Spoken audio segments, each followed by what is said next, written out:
following announcement has been paid for by the WZWA Network. Hi, everybody. This is former WWE superstar Al Snow. Nels Bennett. T.W. Anderson. Sean Oliver. My name is Eugene. And you are watching the Insider's Edge podcast. Now get on the Train. Ladies and gentlemen, welcome to the Insider's Edge podcast here on the WZWA Network in conjunction with Blue Wire Hustle. I'm your host with the most on the West Coast, Karlifornia in Fury. What a joy to be with you all once again. And I, of course, have to introduce my co-host here today, the one and only Mr. 55 Live, Jack Wallace. How are you, my friend? I'm doing fantastic on this this lovely Saturday evening. For once, it's not 1 a.m. We're actually doing this at 6:30 p.m. for a change. I'm drinking some White Claw. So I'm looking forward to this one. This is going to be a really interesting, fun one. This has been one we've been looking to do for a few weeks now, and it's finally happening. That's right, Jack. And you've got your White Claw. I've got myself a ice cold German lager here with me, or Pilsner to be precise, and very excited at this time to introduce our guest here. You know, he is infamous. He is well known within the genre of professional wrestling that he was a part of for so many years. Unser Gast ist wunderbar. He is the one and only Thumbtack Jack. How are you, my friend? Hey, deine Introduction war wunderbar. That was pretty good, man. Well said, well said. Thank you for the high praise. No worries, my friend. And we're so excited to talk to you here today. We feel like you have a career that's so interesting and different from a lot of people out there that we've had on the show already. But as usual, the first question on the show is, when you were a young man, how did you become a wrestling fan? Well, it was one stormy night. I was like 5 years old and just like flipping through the channels with my mother. I remember there was like a rainstorm going on, and I saw this guy with these bright pants and flashy outfit. It was El Matador, Tito Santana. And I was immediately drawn to it. Like, for me, what did it was really like the comic book aspect of like the outfits, the presentation, the larger than life type characters. So yeah, that's like my first memory with wrestling, and I just, stuck with it ever since. Right, awesome. Yeah, no, that seems to really catch a lot of people's eye. That how larger than life and flashy it was.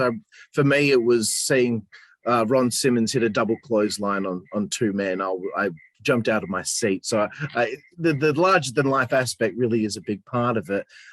So you're born in 1985. So this would have been 1990.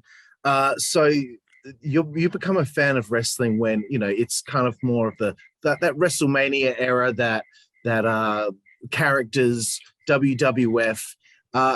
As time wears on and you grow up to become, towards being a teenager, when did ultra-violent style or like hardcore wrestling, how did that first come into your life, and what was it that grabbed you from that genre? Yeah, hardcore wrestling started popping up on my radar in the late 90s. I want to say like around 1998 probably. And you mentioned I was born in 1985, so I was the perfect age to be a WWF fan back in the day. At first I was a fan of like the Ultimate Warrior and Macho Man and Hulk Hogan, and then like it segued into the technical wrestlers like Bret Hart and Shawn Michaels. So those started becoming my favorites. And once they hit the Attitude Era, I had matured as well. Like, I was maturing at the same speed as WWE's presentation was.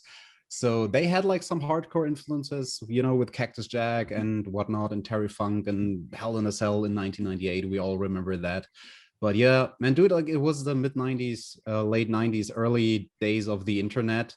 And I just remember like ending up on a website where they had a list just with a few pictures of Japanese death matches with like all these wild stipulations, like stuff being blown up, and they have a match with like a tank with a crocodile inside a tank, and the loser like has to wrestle the crocodile and whatnot. It was the craziest stuff. And the thing that was so fascinating to me, I guess, people don't understand it these days. This was the early days of the internet. You couldn't watch all of that. So for a phase, I want to say like for probably the first year or so, hardcore wrestling, it was on my radar, and it was so interesting because I couldn't see it. Like all I had were glimpses, just like still shots. Wow. So did you ever get involved in tape trading to finally get your hands on this stuff? Or, well, when was the first time you finally got that tape, you stuck it in the VHS and you watched it for the first time? Please tell us about that. Yeah, that was probably 1999, I would say. I did some tape trading back then until like the early 2000s. VHS tapes, some people will still remember those. But yeah, man, especially me living in Europe, and you can relate, you know, with you guys living in Australia. It took a while to get that content. It wasn't like today where you can watch it live or you can watch it the next morning or whatever. Like you would have to wait for this type of content, sometimes for like half a year. So that's why I probably don't remember the first thing that I watched, because like once I started watching, I was just like trying to grab everything and watch everything that I could get my hands on. But like the first early memories were like Hayabusa with the exploding barbed wire cage, or yeah, some stuff in ECW. Yeah. Right. Yeah, no, it Awesome. is interesting because I'm born in 1987. Jack's a bit younger than both of us, but I didn't even know ECW existed until like the year 2000. And they'd already been around like 7-8 years at that point. So I think it's really cool that we have that comparison. Jack, you can take it away with our next round. Sure. So obviously you've been tape trading for those couple of years there. You were such a big fan of professional wrestling sort of growing up. When did you sort of make the decision to decide, hey, this is something I want to actually do myself? Way too early. I started at a very young age. I started training wrestling when I was 15. And a few days after my 16th birthday is when I had my first match. I had my first death match that was labeled as a death match at, you know, the age of 18, just a few days after my 18th birthday. So the way you phrased it was interesting, because you said, like, when did I make the decision? I never really made that decision. It just happened. You know, I just stumbled into my wrestling career because I was so young. Like I didn't have a clue what I was doing. And this was the early 2000s. I started in 2001.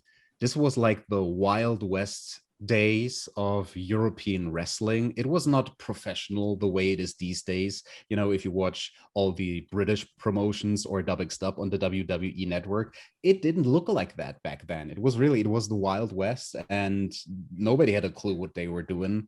And, you know, it just happened to be something that I was good at and that worked for me, and I stuck with it. And all of a sudden, you know, it came time to choose a name for your first match.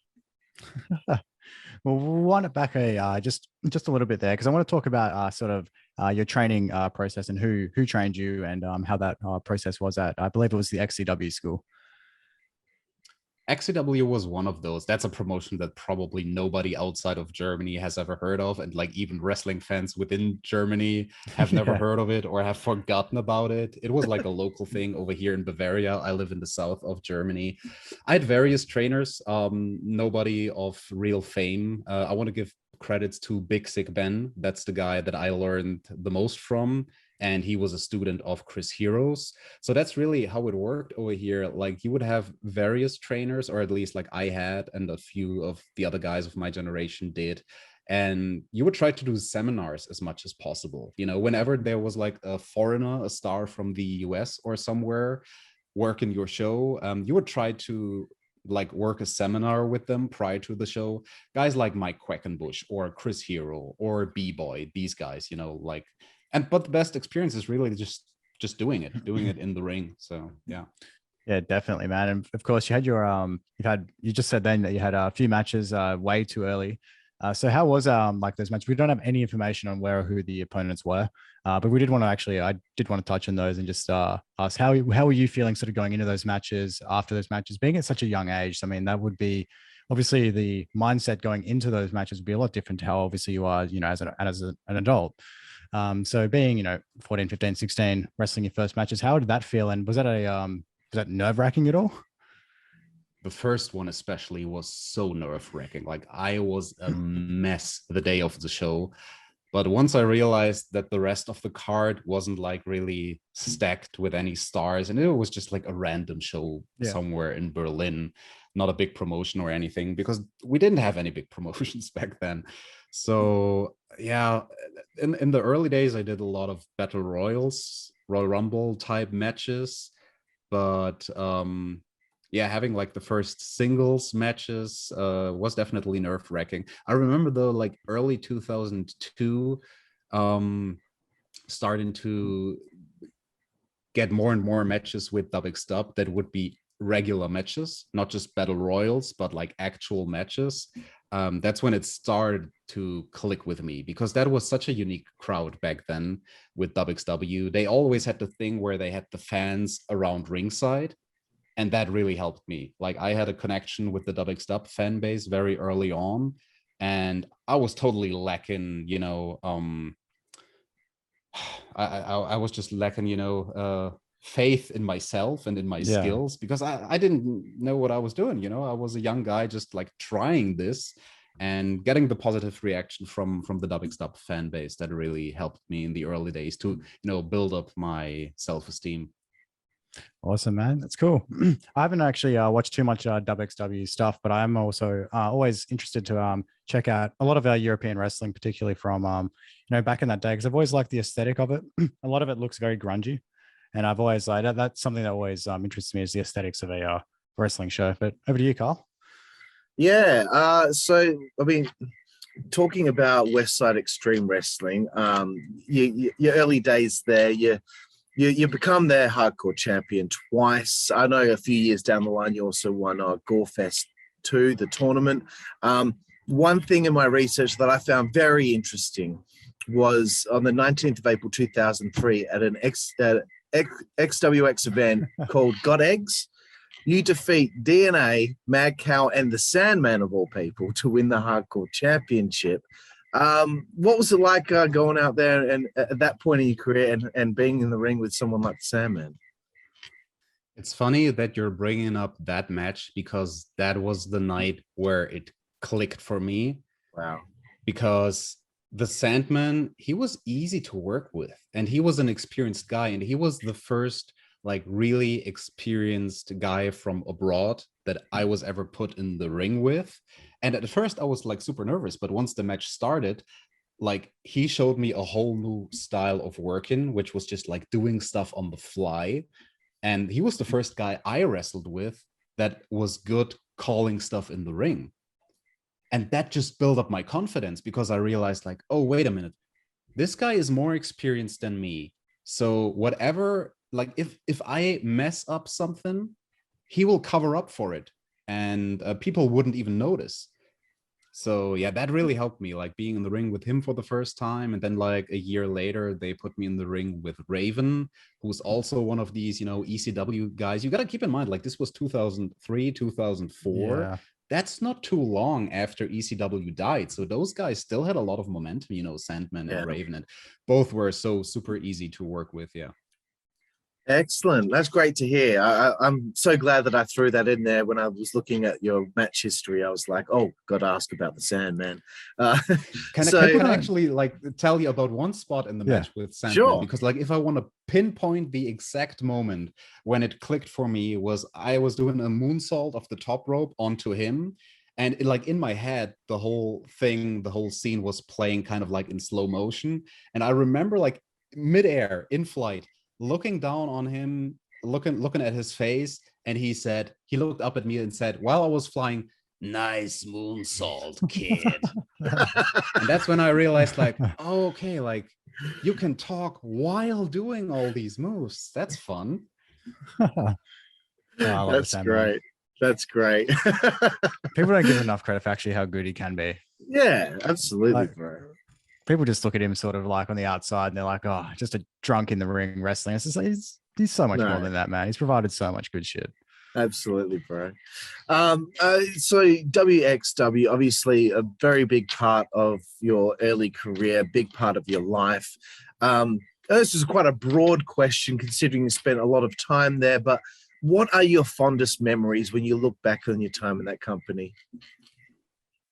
Oh, that's a great question, mate. One of my fondest memories is when I had to take a break in late 2004 because I was getting into the last 2 years of my studies, like in school, in high school.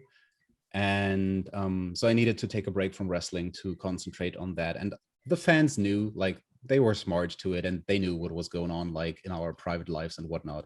It was like a close community, the wrestlers and the fans back in those days. And I remember after working that last show, where I knew I was going to take a break, walking outside of the venue afterwards, and they gave me a standing ovation while I was leaving the venue. The show was long over. That was quite special. And it would always be like these interactions with the fans at WXW, you know, just like the respectful nature of them. And yeah, even to my, like if I want to fast forward to the end of my career, being inducted into the WXW Hall of Fame, it was a sad occasion because it happened because of an injury, but just the reception from the audience, WXW, like really, it used to be like this great exchange of energy. And like, as I guess it's going to be the same once like the pandemic is truly over. And that's remarkable. Like, I cannot stress this enough. Like, people who have never been at a WXW event, it's just like this unique ball of energy that excites both the wrestlers and the audience. Wow, that's awesome, man. Hopefully when I get to go back over to Germany one day, I'll get to check it out myself. Germany is my favorite country in the world, by the way. Where have you been and when have you been to Germany? 2019, I went over to go to the Wacken Heavy Metal Festival. Right. So I spent a lot of time. I wrestled there once as well. Oh, really? Awesome. I did. Let's talk about that. They back in the days, they had like this big tent at Wacken, kind of like a circus tent, and they would have wrestling there. So yeah, I did that in 2010. That was fun. Oh, wow, cool. Awesome. Yeah, and I spent a lot of time in a small town called Vincent, and also spent some time in Berlin and Hamburg. So yeah, and it was summertime, so the sun didn't go down till like 11 o'clock at night. It was amazing. So talking about deathmatch, I wanted to ask you, how would you, if there is a comparison to make, but how would you compare like European deathmatch style to American deathmatch style? That's an interesting spin on the question. Well, in the early days of the Wild West, we didn't have a style yet. I think, like, especially with me, I'm just going to speak for myself here. There is a lot of European influence to the way I wrestle, and people oftentimes don't necessarily see that or think of that because they are like, oh, he's just a deathmatch guy, like he cannot wrestle, blah, the whole old cliche. But probably, like a little more snug sometimes than some guys in the US. And just like the European mentality, it's hard to describe in words how, but do you know what I mean? Like the European wrestling style in general, not just deathmatch wrestling, like it's own unique style. It's a unique pace. It's still pretty old school if you compare it to other styles. It doesn't need to be flashy. Ilya and Walter, take them, like they are the best example of the European snug style. And yeah, I think for me, like, especially when I made the jump to the US eventually, what was really important for me was to differentiate myself by not doing the things the American way of bigger, higher, faster, getting more and more extreme, but quite the opposite. Like I wanted to kind of like rewind a little and, end my matches with a finishing move, because at the end of the day, it's still a wrestling match. So I'm going to end it with a wrestling move rather than with the biggest stunt of the night. Yeah. And That was actually something that made me very happy. Like when I had made the jump to the US, and then I would see that more and more guys would adapt that psychology after working with me, where they realized like, oh, little or less can be more if you do it right. And you do not need to end every match with a big stunt, you know? Interesting. That's thank you for the insight there. Another match I want to bring, I've only got a couple more before I throw it back to Jack, but one other match I thought was interesting to bring up was on the 11th of March 2007, a few years further down the line. You work with Drake Younger for West Side Dojo in Hessen, Germany. Please, he's an interesting fellow. How did you find working with him? I loved it. You need to ask him the story, because I like the way he always tells it out of his perspective, because I was the one who had the idea for this infamous Saw deathmatch. And in a way, it was a stupid thing to do, you know, with the razor blades and the syringes. At the same time, it's the thing that put me on the map, because, you know, it started circulating online. It was not like overnight, quite the opposite, but because still, like, this was 2007. It's not like you could see the match the next day on YouTube. I think what really helped us with the Saw deathmatch and like the whole aura of this infamous type of match is that people were not able to see it for 2 or 3 weeks. It took a couple of weeks before people in the US could see it. And in the meantime, before that happened, hype built up on the message boards, because all they had, since it happened in Germany, the fans in the US only had like written descriptions of the match. And they were like, am I reading that right? Those guys bumped into syringes, piles of syringes. They hit each other with a razor blade chair. At one point, the one guy drilled the other guy in the forehead with a drill, with a power drill. Are you kidding me? So people couldn't wait to get their hands on it. And by the time they got their hands on it, they already had so much expectation that I think that really helped us. And yeah, it's funny with Drake, because I pitched the idea to WZWA, and they, you know, asked Drake if he wanted to do it. And I got in touch with him, and, you know, I just like sent him a regular random email describing, okay, hey, looking forward to be working with you. So I have a few ideas. So we could do like syringes, like piles of syringes, you know, and like a razor blade chair and this and that. And at first he thought that I was kidding. And it's so funny to me, like when he talks about it, he's like, yeah, I thought the guy was joking. Crazy German guy, he's trying to rip me. Like, well, come on, like, what are we really gonna do? And then like in the second email, he realized I was being serious. I was like, no, like I have this idea of doing something completely unique outside the box, you know? Fuck. It's amazing. That is. When you say that, it's almost like when you were a fan and you couldn't watch these Japanese death matches, or you got with pictures. It's the same thing, the same feeling. That's why they were so keen to know what was going on. I never thought of it that way, but you're right. Yeah. Yeah, amazing. Wow, what a like a full circle kind of story right there. Another interesting match that I wanted to bring up, because it's quite topical for what's going on today. The 4th of October 2008 at WXW True Colors, you wrestled Kenny Omega in a Falls Count Anywhere match at the Turbinen Hall in Oberhausen, Germany. Oberhausen, sorry. I'll get there with the pronunciation. Please, what was it like working with Kenny Omega? That's fantastic that you brought up this memory, because I almost had forgotten about that. Yeah, right. I did wrestle Kenny Omega. It was fun because they gave us some creative freedom, where it was just like a loose type of stipulation. It wasn't like a gimmick match. It was just like a no rules type of thing. Do whatever the fuck you want. So at one point we wrestled like in the bathroom, and like where all the toilets are and the stalls and whatnot. And he came out of the bathroom like with toilet paper sticking out of his trunks and whatnot. And we did some comical stuff, but also like some of the more creative hardcore type stuff. It was not a death match by any means, just like, you know, a few random gimmicks here and there. And what I remember about wrestling Kenny, it's funny because this was after he was already like in the WWE developmental system, and he had left that. That was no fun for him. And at this point in my career, 2008, I was at a point where I was confident, just, freestyling and calling it on the fly. And I remember we were the second match on the card, and we were running out of time preparing for our match. So all of a sudden, our referee comes storming backstage, and he's like, Kenny, Alex, you guys are next. And we didn't even have a finish yet.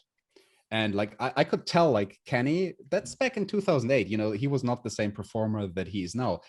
I could tell that he was kind of nervous about that, and like, we don't have a finish. Shit, what are we going to do? And I was actually the one calming him down, being like, mate, we're just going to call it in the ring. It's going to be fine. We're going to do whatever. We'll figure something out. And we did. So yeah, those are my memories of wrestling Kenny Omega. But he was super easy, man. Like, he was smooth and light as a feather. He was like so crisp back then, even with everything that he was doing. It was a joy. It was a day off. Excellent. And before I throw it to Jack, I thought of this just before we started recording. Because in my research, I couldn't find anything about this, but to me, it seemed like surely this happened. Did you ever wrestle in Japan? I did not. It's funny because I had an offer to wrestle in Japan. They offered me to do that in late 2010, and it just happened to be that I had just broken my spine. But that news had not traveled to Japan yet. So what they wanted to do is have me wrestle Jun Kasai at their big Christmas show. That's one of the biggest Big Japan shows of the year, maybe the biggest. So they wanted Kasai and me in the main event. And at the time, I remember one of the promoters from WZWA, he told me, and, this was like 3 weeks or so after having like broken my spine, which was an injury that forced me to end my career. And the promoter walked up to me, Felix, and he was like, dude, like, I was thinking about this. Should I even tell you? But Japan asked if they can book you. And at first I was heartbroken, but like afterwards, and it kind of like gives me goosebumps talking about it right now. It's one of those things, like wrestling in Japan was not my biggest career goal, but it would have definitely been a very nice to have, you know what I mean? And the fact that they offered it is just as good as if I would have gone there, if I would have went there. It just happened to be I was injured, I was freshly retired, and that didn't work out. But fact remains, they wanted to fly me over. So to me, that still counts as, Japan wanted to book me. It just never happened. But sometimes, like, I love that with wrestling, and even with my own career, like sometimes if there are dream matches that never happened, like Jun Kasai against Thumbtack Jack in 2010. We were both pretty much at our prime back then. That could have been fantastic, and it would have been. So it's just gonna remain a dream. Yeah. Fair enough, I bro. met him once, though. But I met him once in 2015. I remember that, like, because I went to Japan, visiting Matt, Nick Mondo, who was living in Tokyo at the time. And I talked to Kasai after one of his shows over there. So yeah, at least I got to, shake hands with him. And like, I took a picture of both of us in like fighting stance, like a promotional picture for the dream match that never was, No, absolutely, bro. I just was thinking to myself, how did Thumbtack Jack never wrestle in Big Japan? But it is what it is. And you know what? It's good to know that it's not a regret of yours, that it still feels nice that they wanted to have you over there. Over to you, Jack. Yep. I actually just wanted to touch then. So how actually was it? So you never got to actually experience wrestling in Japan, but you were over in Japan. So how was the experience like being able to actually, were you actually at any sort of shows over there and you got to witness them in person and all that sort of stuff and be in the atmosphere? I didn't watch a wrestling show. Like I went to a wrestling show, but just like once it was done to just hang with the guy afterwards, like in the parking lot. But Japan was so interesting. I'm so glad that I went on this trip. This was like very spontaneously. Like I remember hitting up Matt and I was like, dude, what are you doing like the next 1 or 2 weeks? Like I'm thinking about flying to Japan like in 2 or 3 days. So it was just like I made up my mind, and 2 or 3 days later I flew to visit him. And I don't want to say it was a culture shock, because I think that's a phrasing that has such a negative connotation, like, oh, I was culture shocked. Everything was so different. Well, everything was different, but it was a pleasant experience. Yeah. Just like things that you wouldn't think of, things that you don't know about a country unless you go there and visit it. So for me, one of the interesting things about Japanese culture was just how very well structured they are and organized. And the word I should use is like Japanese people want everything to be predictable. Yeah. Japanese people hate nothing more than things being unpredictable. And it goes as far as, I don't know, like you're walking down the street somewhere like near a river. There's not a whole bunch of people. And there's like a Japanese person. Look, like you can see them on the horizon. It's like the person is like a few hundred meters away. But even like with a few hundred meters distance, you and a Japanese person, you would already have to make up your mind who's going to walk on the right side, who's going to walk on the left side, to make sure that we don't bump into each other, because that would be like embarrassing. That would be like an unpredictable thing, which, you know, like in the US, if you bump into someone on the streets, you're just like, oh, mate, sorry, whatever. And you don't think about it. But for Japanese people, something like that, something small like that would be an embarrassment. And I thought that was so very fascinating. Yeah, that would be so fascinating, because I like, even like I can imagine like Australia, in Germany, like Carl, you could probably answer this for me. Like they're both very sort of casual in that sense, right? They are, yeah. And the thing about Australia, because that's another one of those things, like you don't know unless you go there and experience the country. And I was lucky enough, I went to Australia twice, and the second trip was long. Like that was a 6-week trip where I toured all around Australia. I say toured as if I wrestled there. I didn't. It was just my free time. I just like drove from A to Z all over the place. And one thing about the Australian culture is like, and you're not aware of this, the no worries mentality. That is unique to us Germans, because like we're Germans, you know, like there's the stereotype of we are so very well organized and we are well-oiled machines, and you know, we are a good workforce and whatnot. And like people in Australia are kind of like not the opposite, but just different, where they are like, yeah, if it doesn't happen today, mate, it might happen tomorrow or never, whatever. No worries. Don't worry about it. Don't worry about a thing.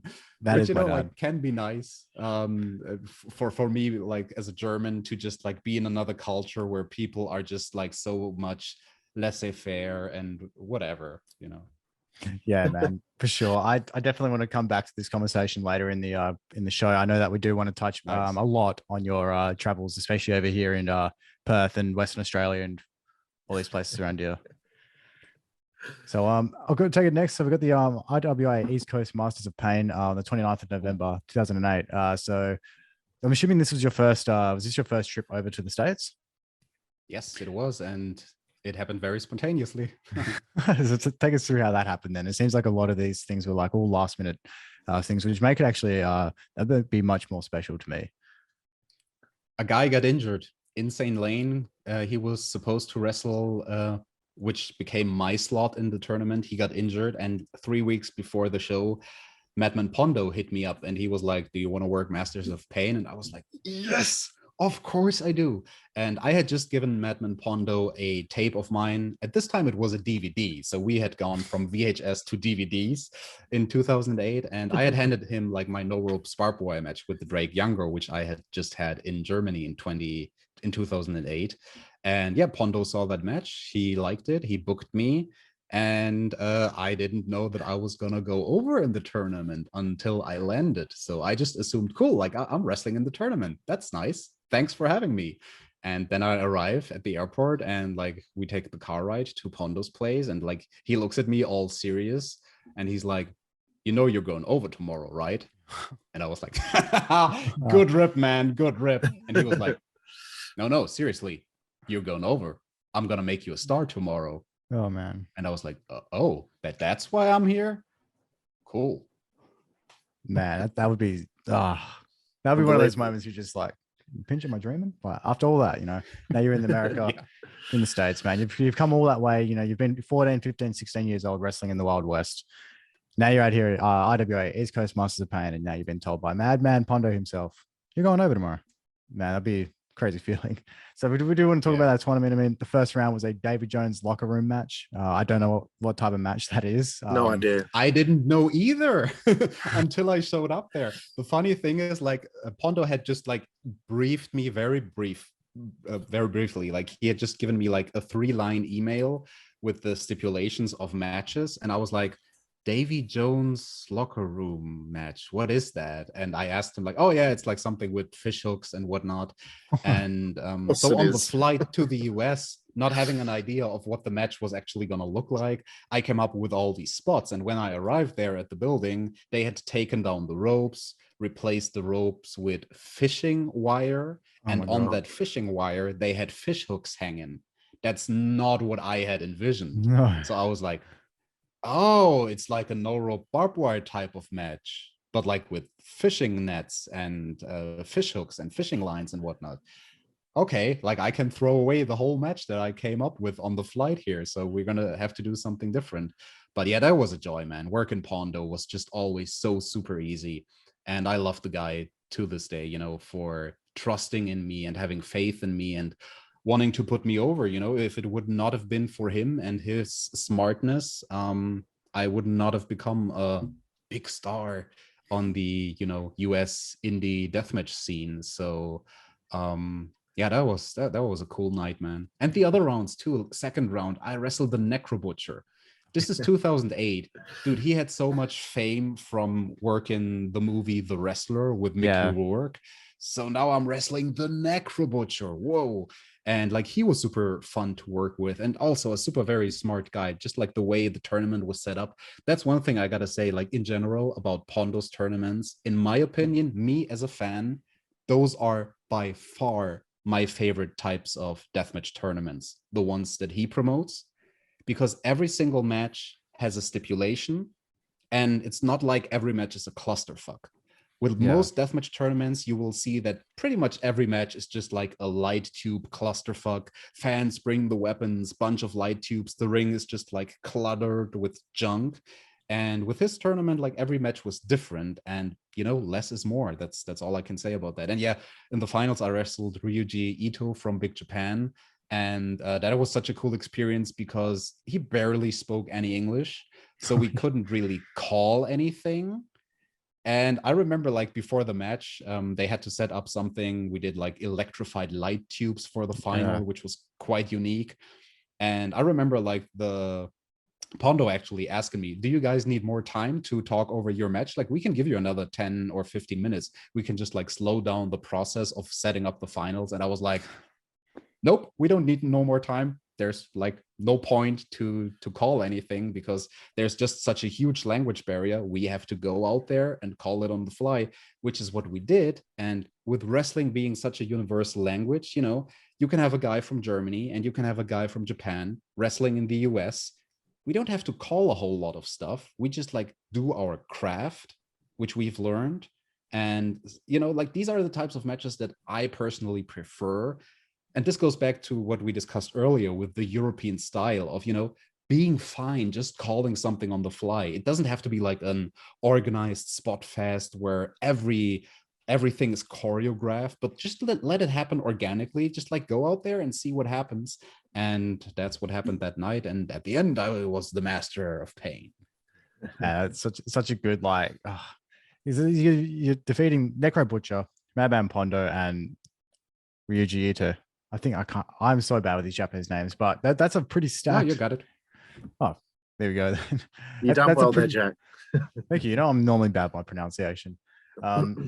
That's a pretty stacked like list of guys right there to beat in one night, especially.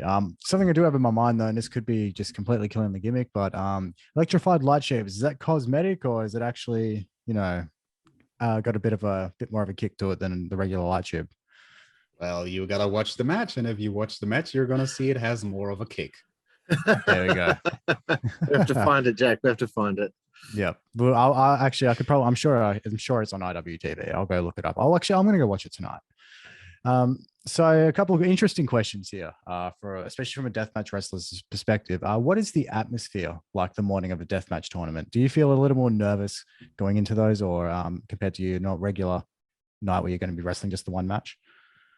That is a great question. That reminds me of the morning of my first tournament of death, because that night, basically the entire locker room spent the night at one guy's place. John Dama, he had a big house and everybody was crashing at his house. So it was like 25 or 30 people, like just sleeping everywhere. And yeah, the morning you wake up and it's the weirdest calm before the storm.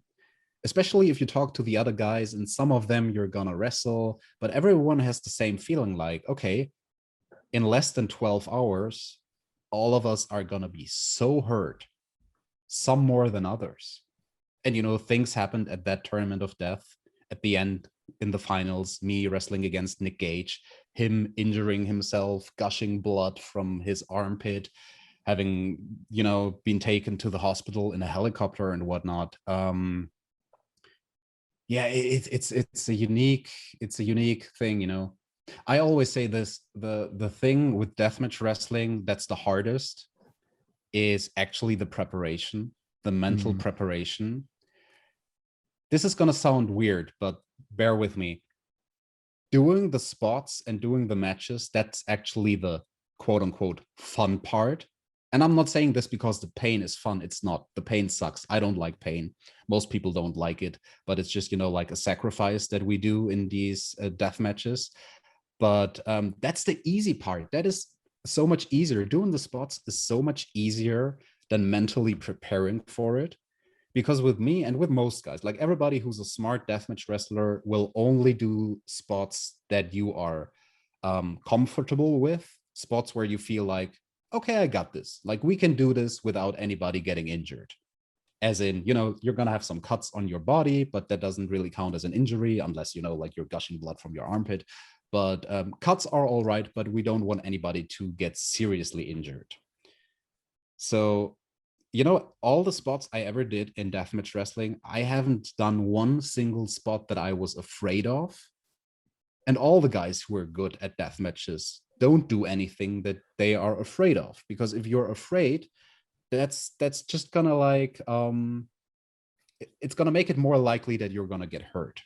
Yeah. Because maybe you're gonna overthink some things and you want to be concentrated. And you know, I think that's why you rarely have any serious injuries happening in death matches, because like with the big spots, guys are so concentrated on what they are doing, you know, like you want to pull this off without hurting yourself, without hurting your opponent, but getting there mentally before the match, where you come to a sense of peace with what you're about to do, that is so hard, especially with something like Tournament of Death, because, you know, before the tournament, I haven't called the second round match. I haven't called the finals. All I'm concentrating on is the first round. I got to get through the first round.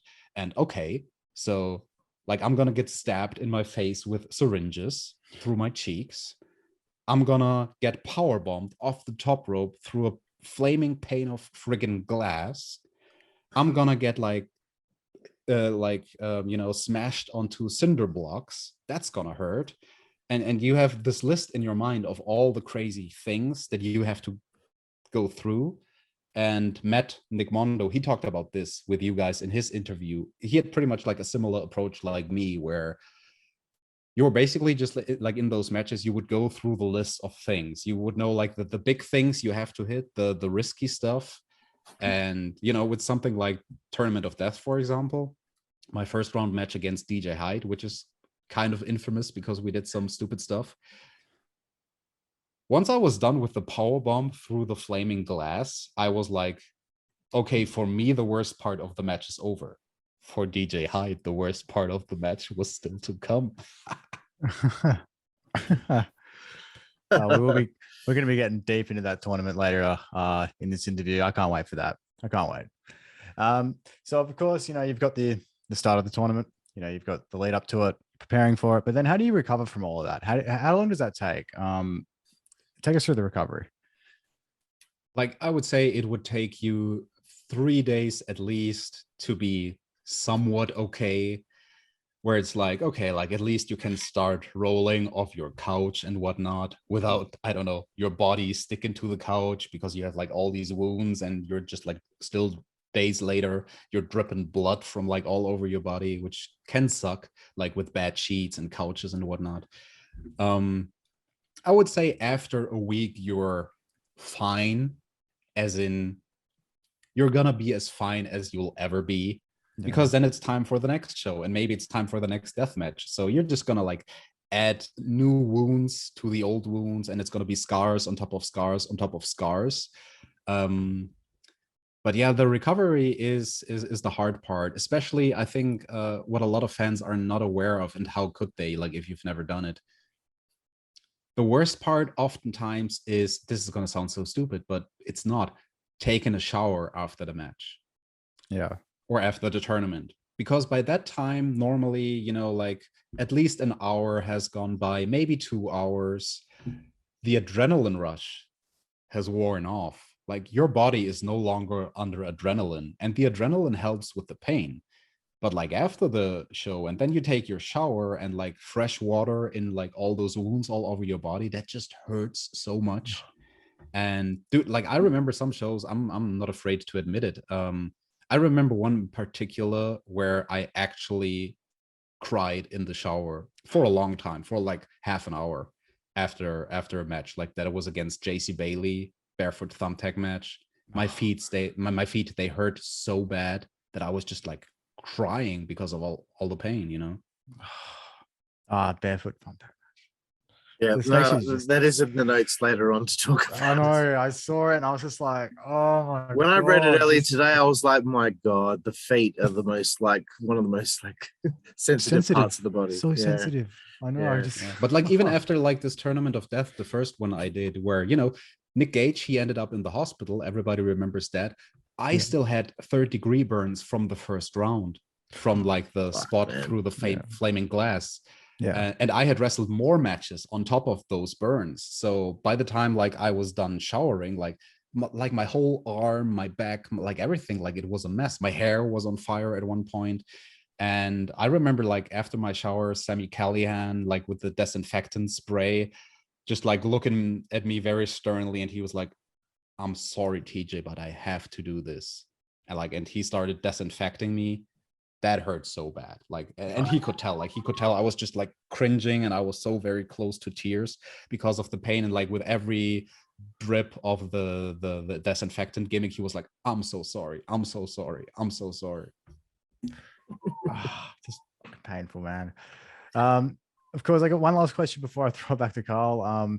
How did the US audience take to you? Of course, you've already built a bit of a name for yourself over in Europe.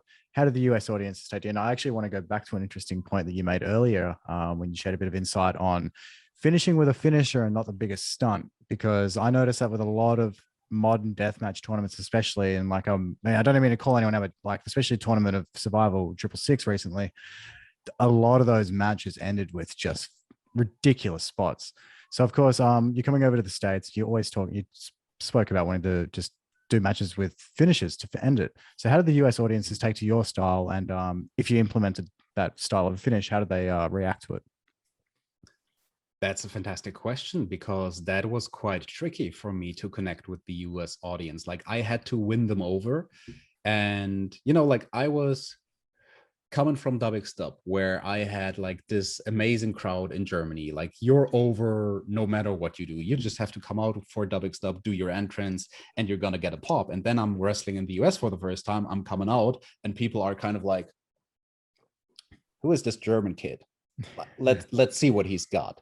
So I gotta win them over throughout the tournament. And I think it really helped me for my first performance in the US that I could do 3 matches. Because, you know, like they had to warm up to me. And by the end of the night, they had warmed up. But like the first round, I won with a tornado DDT, like into fish hooks, which is gnarly. But at the end of the day, like if you compare it to like big spots off the top rope through like a bunch of light tubes, it's like a mediocre type of spot. Second round against Necro Butcher, I win with a freaking roll up. We don't even use the big gimmick. We had the huge gimmick, like a light tube gimmick. It was so big, it was hard to even get it into the ring. And I remember talking with Necro Butcher before that show and asking him like, what the hell are we going to do with that thing? And he just looked at me like, we're not going to use it. And I was like, that makes perfect sense. We're not going to use it. we're just gonna screw the fans and do a roll-up finish, which would be like a heelish thing to do, but I was trying to get over. So yeah, in the finals, eventually, like I hit my finishing move off the top rope through a table with electrified light tubes, and that was like big enough of a spot. But still, it wasn't ridiculous by any means. You know, it wasn't like, I don't know, Nick Mondo coming off the roof through tables and whatnot. It was just, you know, like your finisher off the top rope. All right. Yeah. Yeah, it's a different mentality in the US. But yeah, overall, I think to answer your question, you know, like I guess I won the crowd over with the effort that I was putting into the matches. And they could tell, like, okay, like he has taken some nasty stuff. And he has dished out some nasty punishment. So yeah, let's applaud the German guy. Yeah. Awesome, man. Over to you, Carl. Yeah, so I mean, okay, we're just talking about, you know, IWA East Coast and the Masters of Pain, and now, you know, from my research, bringing it over to now IWA Mid-South, there was 3 matches here that I saw in my research that I thought were interesting to bring up. It's the King of the Deathmatches 2009, 3 bouts in one day on the 6th of March 2009 at the Hartman Rec Center in Joliet, Illinois. You worked with Nick Gage for the first time in a Deep 6 death match, which I still don't know what that is. Pondo again in the semi-final, and then the final saw yourself against Masada, Dysfunction, and Necro Butcher. This is ridiculous, right? In a 4-way double ring, no ropes, barbed wire, fans bring the weapons, 30-minute Iron Man match. That Amazing. is my, like, that would have been my dream as a 13-year-old man. Insane. There's just so much going on there. Please tell me a little bit about how you felt about working at IWA Mid-South and this show in particular. Yeah, you know, this is one of those tournaments where it's too much of a clusterfuck, if you ask me. Like, especially the finals. Like, I think it would have been a better match if we would have had less gimmicks. It was just too much, you know, like 2 rings in itself. Like, that's already a gimmick. You don't necessarily need to fill both rings with a ton of gimmicks. So I didn't really like that part of it, but I wrestled with Nick Gage for the first time, and I'm going to be perfectly honest here, and this might like be an unpopular thing to say. Back then, I didn't really enjoy working with him all that much. I know that the Nick Gage of 2021 is a totally different guy. Like, the grasp that he has of the business nowadays, it's not just that he's over, but like Nick Gage has become such a smart worker. But back in the days, you know, this was before he ended up in jail for the first time. He was a bit more reckless, and he would tend to take liberties with his opponents. And actually, I remember Danny Havoc, rest in peace. He told me before the match, like, be careful. Like, he might try to take liberties with you. Just be prepared for that. And once he did, I, you know, just hit him with the stiffest headbutt that I could dish out. And like, he was backing off, and I was like, are we fine? And he was like, okay, we're cool. And I don't necessarily like to work like that. Like, I can because it's the European old school thing to do. Like, you know, sometimes you're just gonna butt heads with a guy, literally in this case. But yeah, I don't know. Like, it was what it was. It was a barbed wire match, the one against Nick Gage. I always hated barbed wire matches. They are a spectacle. I just like hate the pain of it. Like, I would rather fall into glass than barbed wire any day of the week. So yeah, whenever I was booked for a match like that, like a no rope barbed wire match, I was like, ugh, okay, like this is gonna be tough tonight. Yeah. I can imagine. The next question that I had was, you know, okay, like, this is just in response to the last gimmick match that I brought up. All you need to say is just say the sentence again, the double ring, no rope sentence again, and then ask the question. And it's like... Okay, double ring, no rope, barbed wire, fans bring the weapons, 30-minute Iron Man match. How do you continue to push the boundaries when it starts getting this crazy, when it's almost at the point where you've had to have seen almost everything there possibly can be done in a death match, aside from someone bringing a handgun into the ring and shooting somebody or something like that? This is, you know, how do you think of the next thing that hasn't been done before? Like, how does it get when you're at that point of creativity where you're like, what can we do that's different that hasn't been done before? You said it there at the end. You need to do something different that hasn't been done before. And that's something that I really pride myself on in my career, because like once I started being booked in the US as an outside talent, being flown in from Europe, like they had already seen anything in the book. So if I wanted to stand out, I would have to do something totally different, something they hadn't seen before. For me, that was the syringes. Like the reaction the syringes got when I did them back in the day as the first guy ever were enormous. Like I always like to compare it to like a scale from 1 to 10. What's the reaction you're gonna get and what's the pain you're gonna be in? So I don't know, with like a nasty light tube bump off the top rope, the pain might be like a 7 and your reaction might be like an 8 or 9 or something. All right. With the syringes, I'm just going to tell it like it is. Like the reaction we got was a 10. The pain was not a 10. That's all I'm going to say. Like, I'm not going to say it was a magic trick or anything, because like we still did the thing, you know, like he stabbed me, my opponents would stab me through the face with a syringe, but it was all about the art of selling. And nowadays guys do that spot and it's almost become like a comedy thing where I'm like, that's not how you work the gimmick. Like, right. It's nice like that someone is trying to imitate me. That's the sincerest form of flattery, you know, but you can get so much more out of a lot of deathmatch gimmicks if you just concentrate on the selling. And yeah, that's one advice that I would give to deathmatch wrestlers these days, to just slow it down. And to answer the other part of your question, like, what do you do? Like, if you've conditioned the audience to a point where they have seen it all, like the bar, like you cannot top what you've done before. All you can do is step back, slow it down, do less the next time, and recondition the audience. And I wish, you know, that there would be a trend in modern day deathmatch wrestling where more guys would understand, okay, like we've pushed it to the limit, especially like with the tournaments of survival. Let's step back. Let's recondition the crowds. And I think, to be fair, like with the last tournament of survival, they've done a good job with that.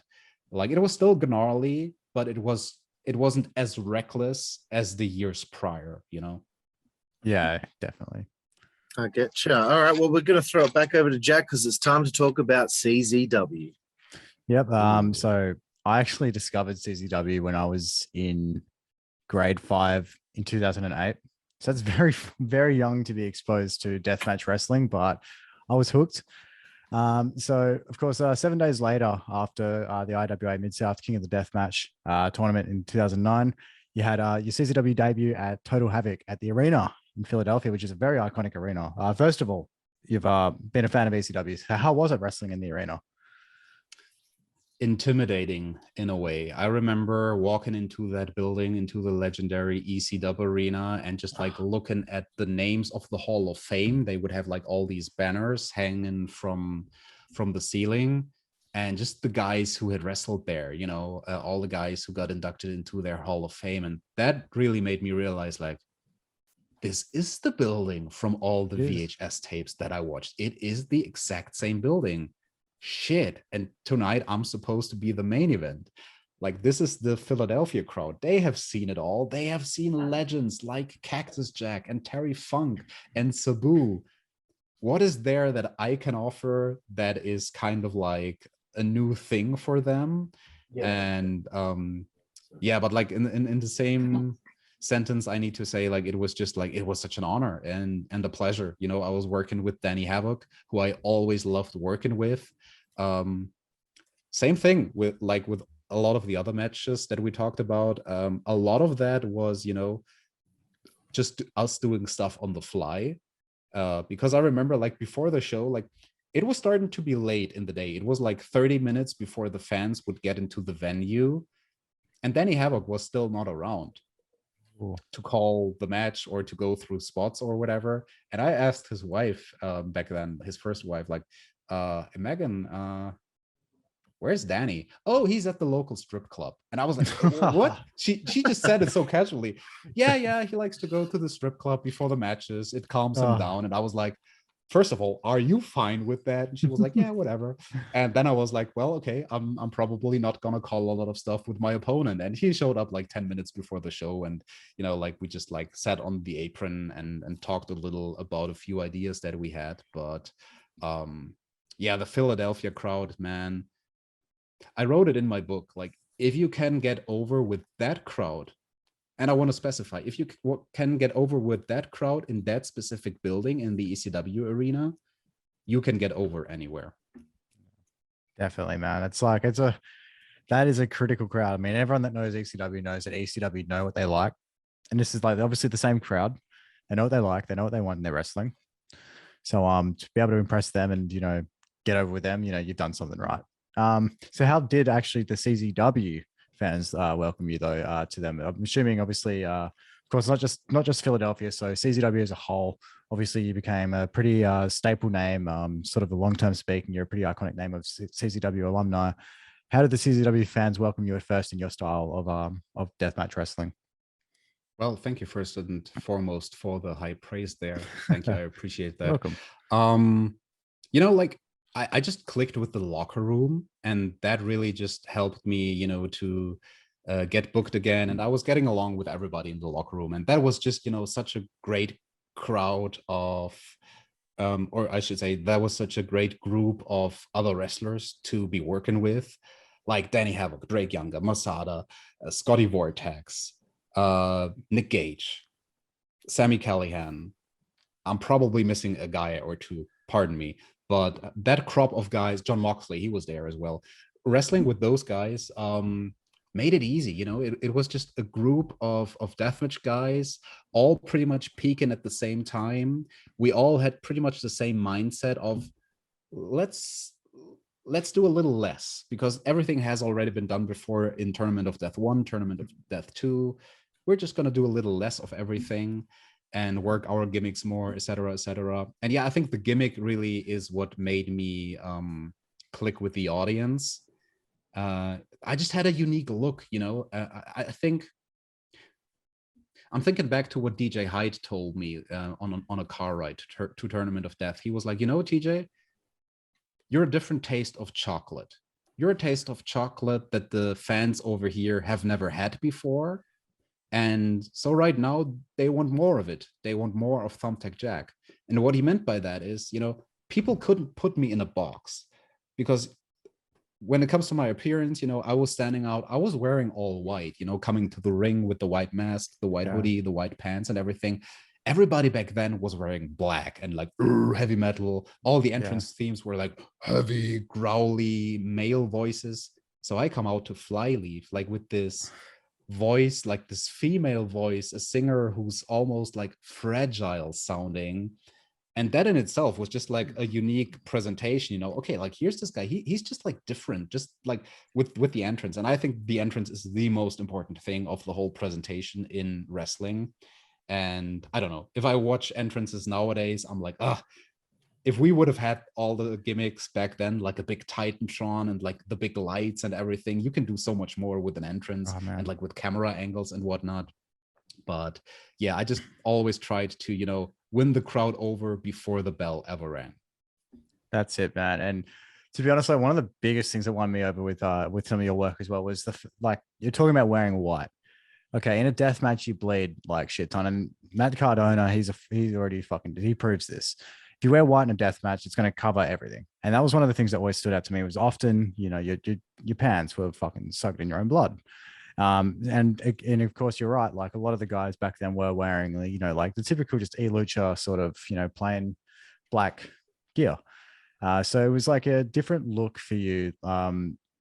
That I think the look especially was what really connects with a lot of the audience. And that's what connected with me, because, as a kid, as a 12, 13-year-old that's watching CZW, I can't watch. I mean, I don't understand wrestling psychologically as well.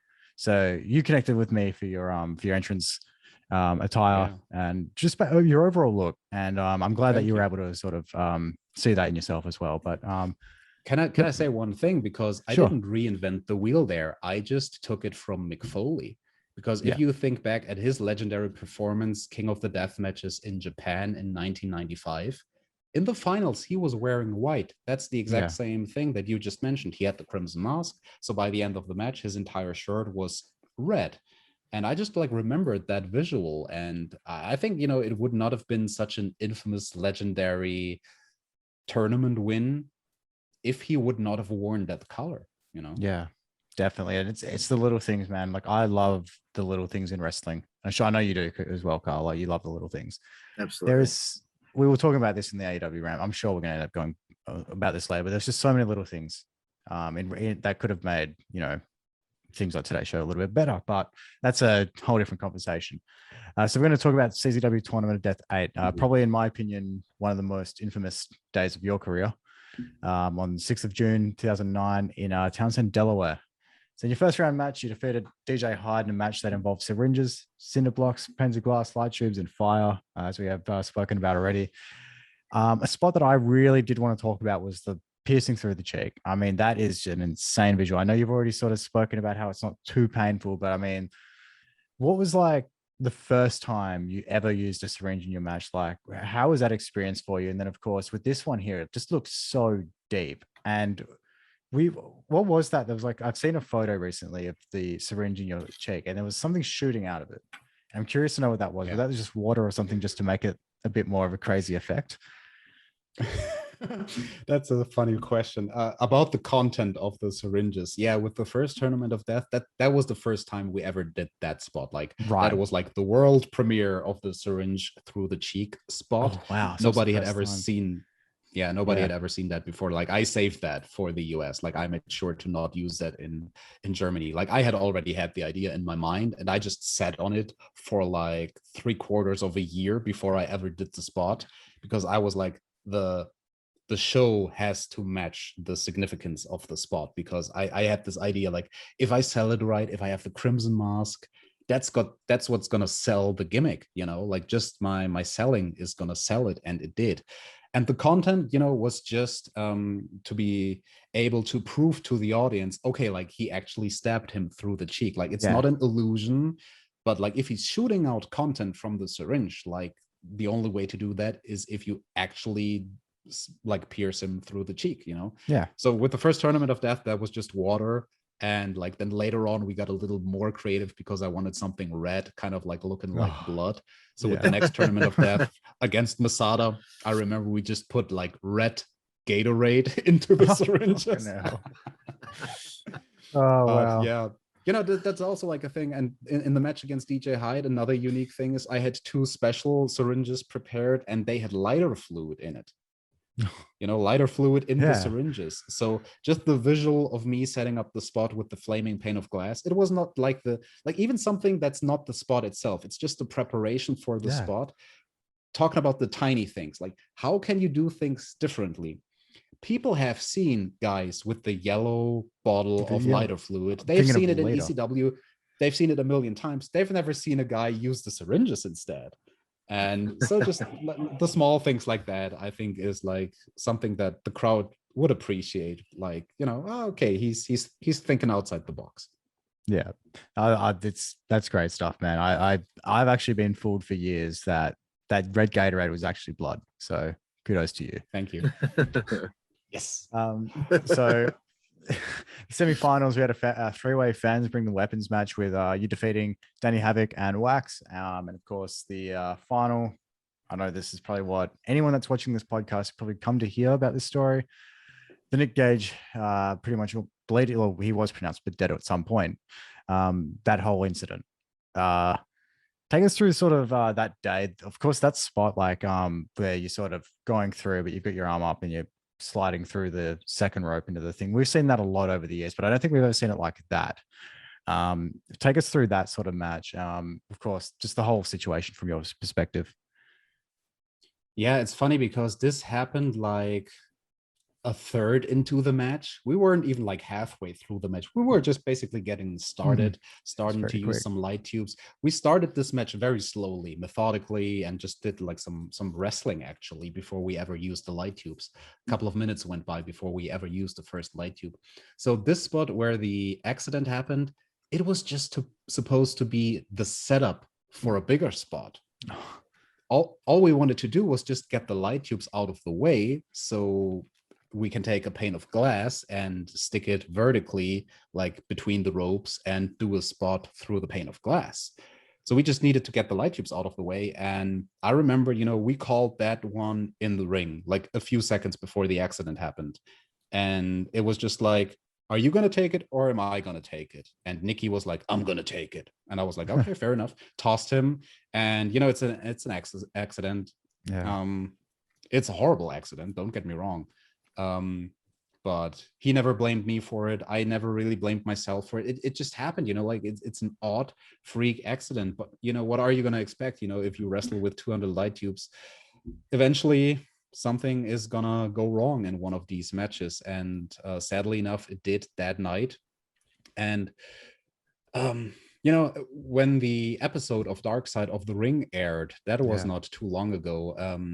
On the day after the episode aired, I actually put out a video on YouTube, which has English subtitles, and people can look that up. I just killed Nick fucking Gage. If you just look for that, I just killed Nick fucking Gage, you're going to find the video. It's in German, but it has English subtitles.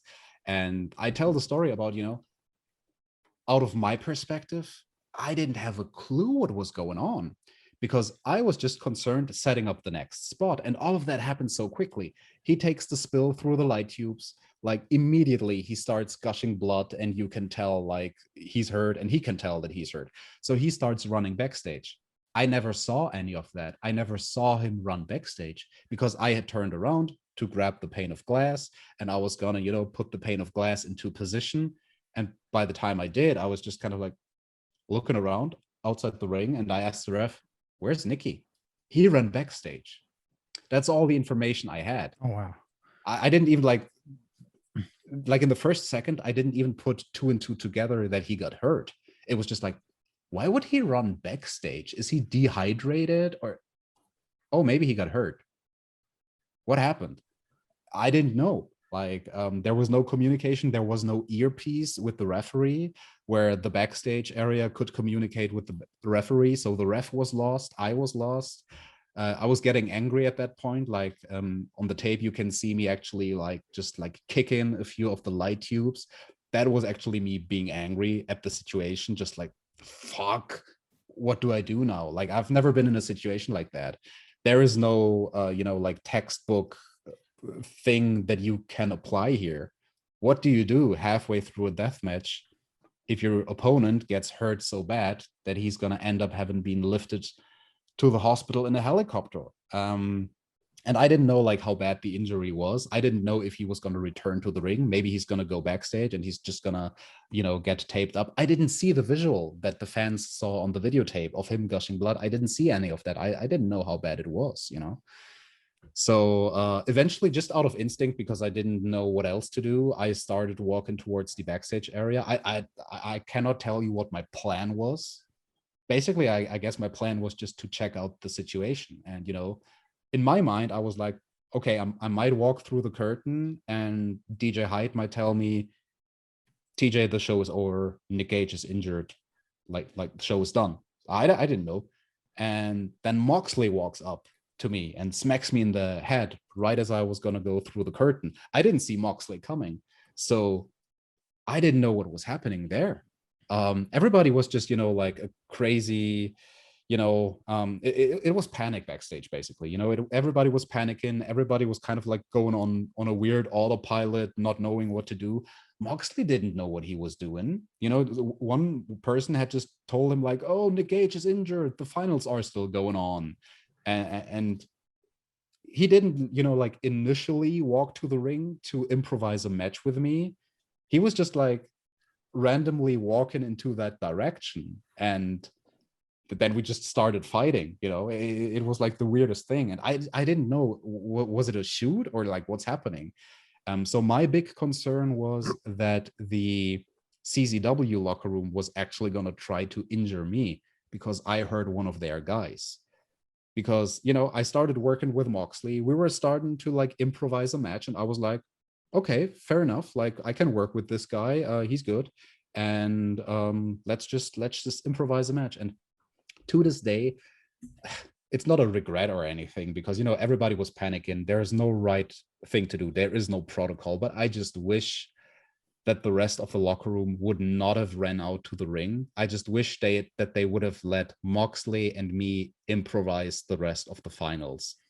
You could always fix it in post, you know? You can always explain afterwards, oh yeah, like he was being sent to the ring because, I don't know, whatever bullshit type of reason. He was one of the guys in the tournament, you know, like he got eliminated in the second round. So I don't know.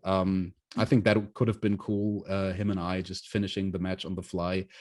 But then Sami Callihan starts showing up, DJ Hyde starts showing up. I don't see this coming. They have light tubes. They smash me in the back with light tubes. And if you don't see it coming, if you cannot prepare for the pain, it's that much worse. Yeah. So that's why I thought this was a shoot.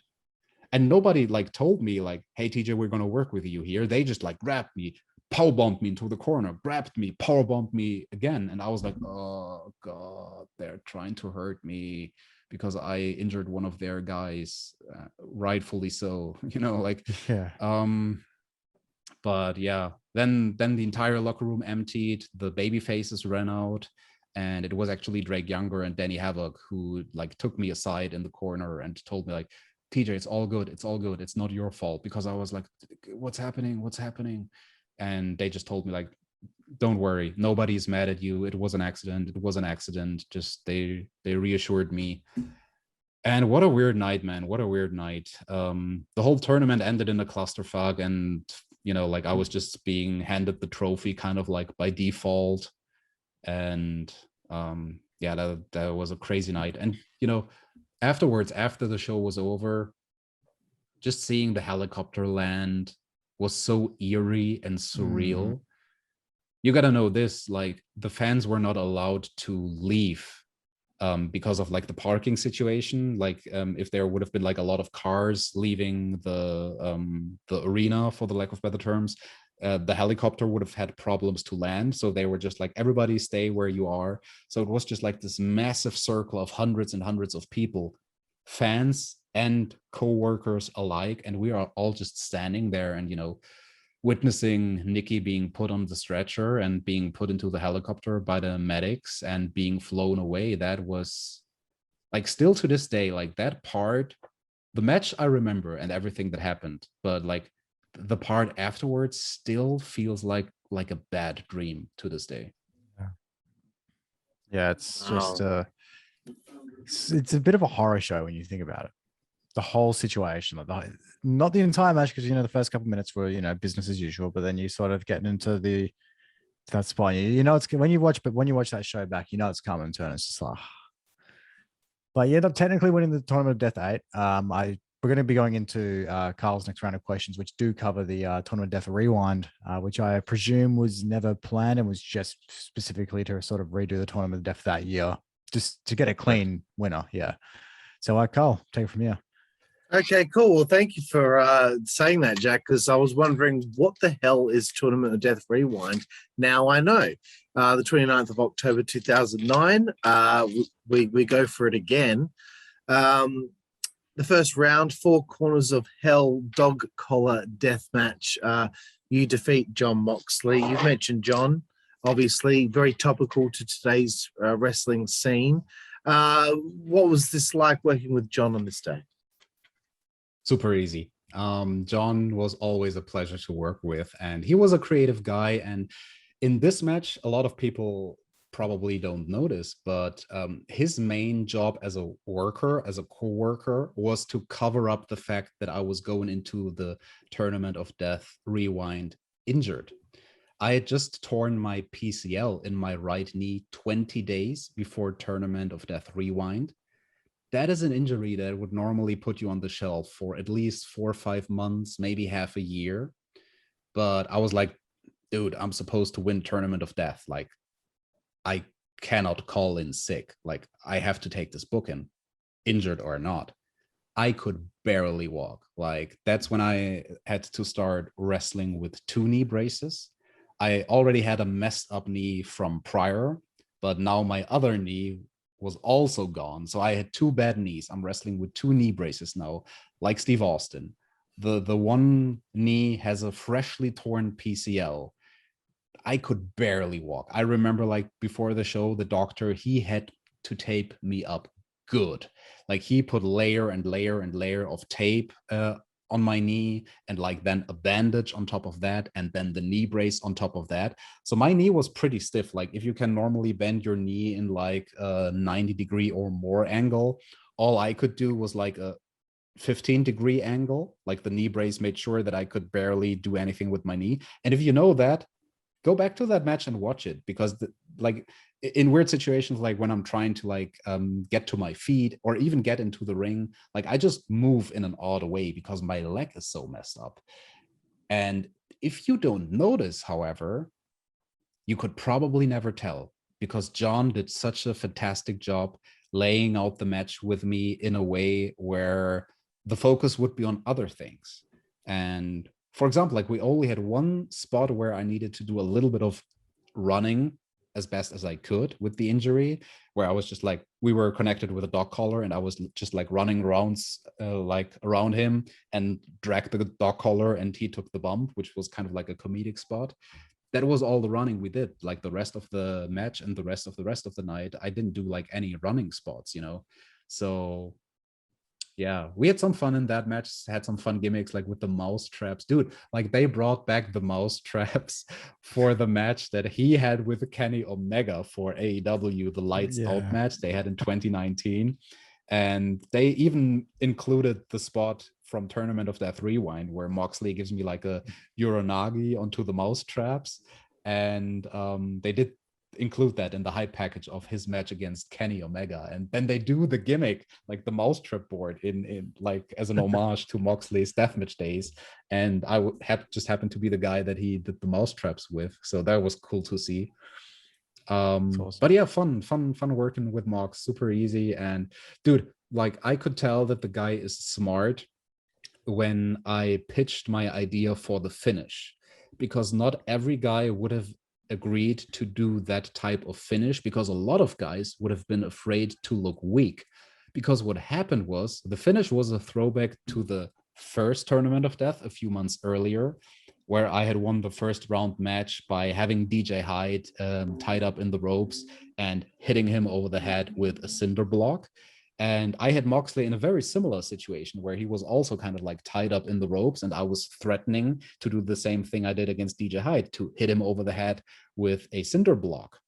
And I had asked him before the match, like, what do you think about just calling it quits? You know, throw in the towel, just like, no, I quit. And then I'm just standing there with the cinder block, kind of like being declared the winner, throwing the cinder block to the side, never doing the spot. And a lot of guys would have been afraid to look weak, kind of, no, I cannot quit, you know, like I'm gonna look like a pussy. But he was smart back then, man. He understood the business. Excellent. Actually, before I continue on talking about the Rewind tournament, with Tournament Death 8, who was actually slated to actually win that tournament? I know that you had been given the trophy because Nick couldn't continue the match, but were you actually slated to win that ahead of time? I'm trying to think back, but for the life of me, man, I can't remember. No, that's fine, bro. I just thought I should ask that just in case anyone out there is curious. But anyway, nice try. Back to Tournament of Death Rewind, semi-final. A casket match. It's a Transylvania death match, apparently. Thumbtack Jack defeats Sami Callihan. How are the knees holding up when you get to the semi-final? Rough, to be quite honest. I was in a lot of pain, and the match stipulation didn't make it any better. Someone, it was probably Sami, had the stupid idea of filling up the casket with thumbtacks, which the fans never saw. Like on tape, you might be aware of the fact that there were thumbtacks inside the casket because maybe some camera shots gave it away. But the crowd, like the audience being at the show, they didn't have a clue that every time we were bumping into the casket, we were actually bumping onto thumbtacks. And, you know, like thumbtacks on wood hurts a lot more than thumbtacks, let's say, like on a ring mat. Yeah. And yeah, I just remember that being quite miserable every time, like you would take a spill into the stupid casket. At one point in the match, Sami Callihan actually choked me out, like I was gone for like 5 or 10 seconds. He just like did a random camel clutch type thing, like with a t-shirt, I guess, where he just like choked me a little bit too stiffly.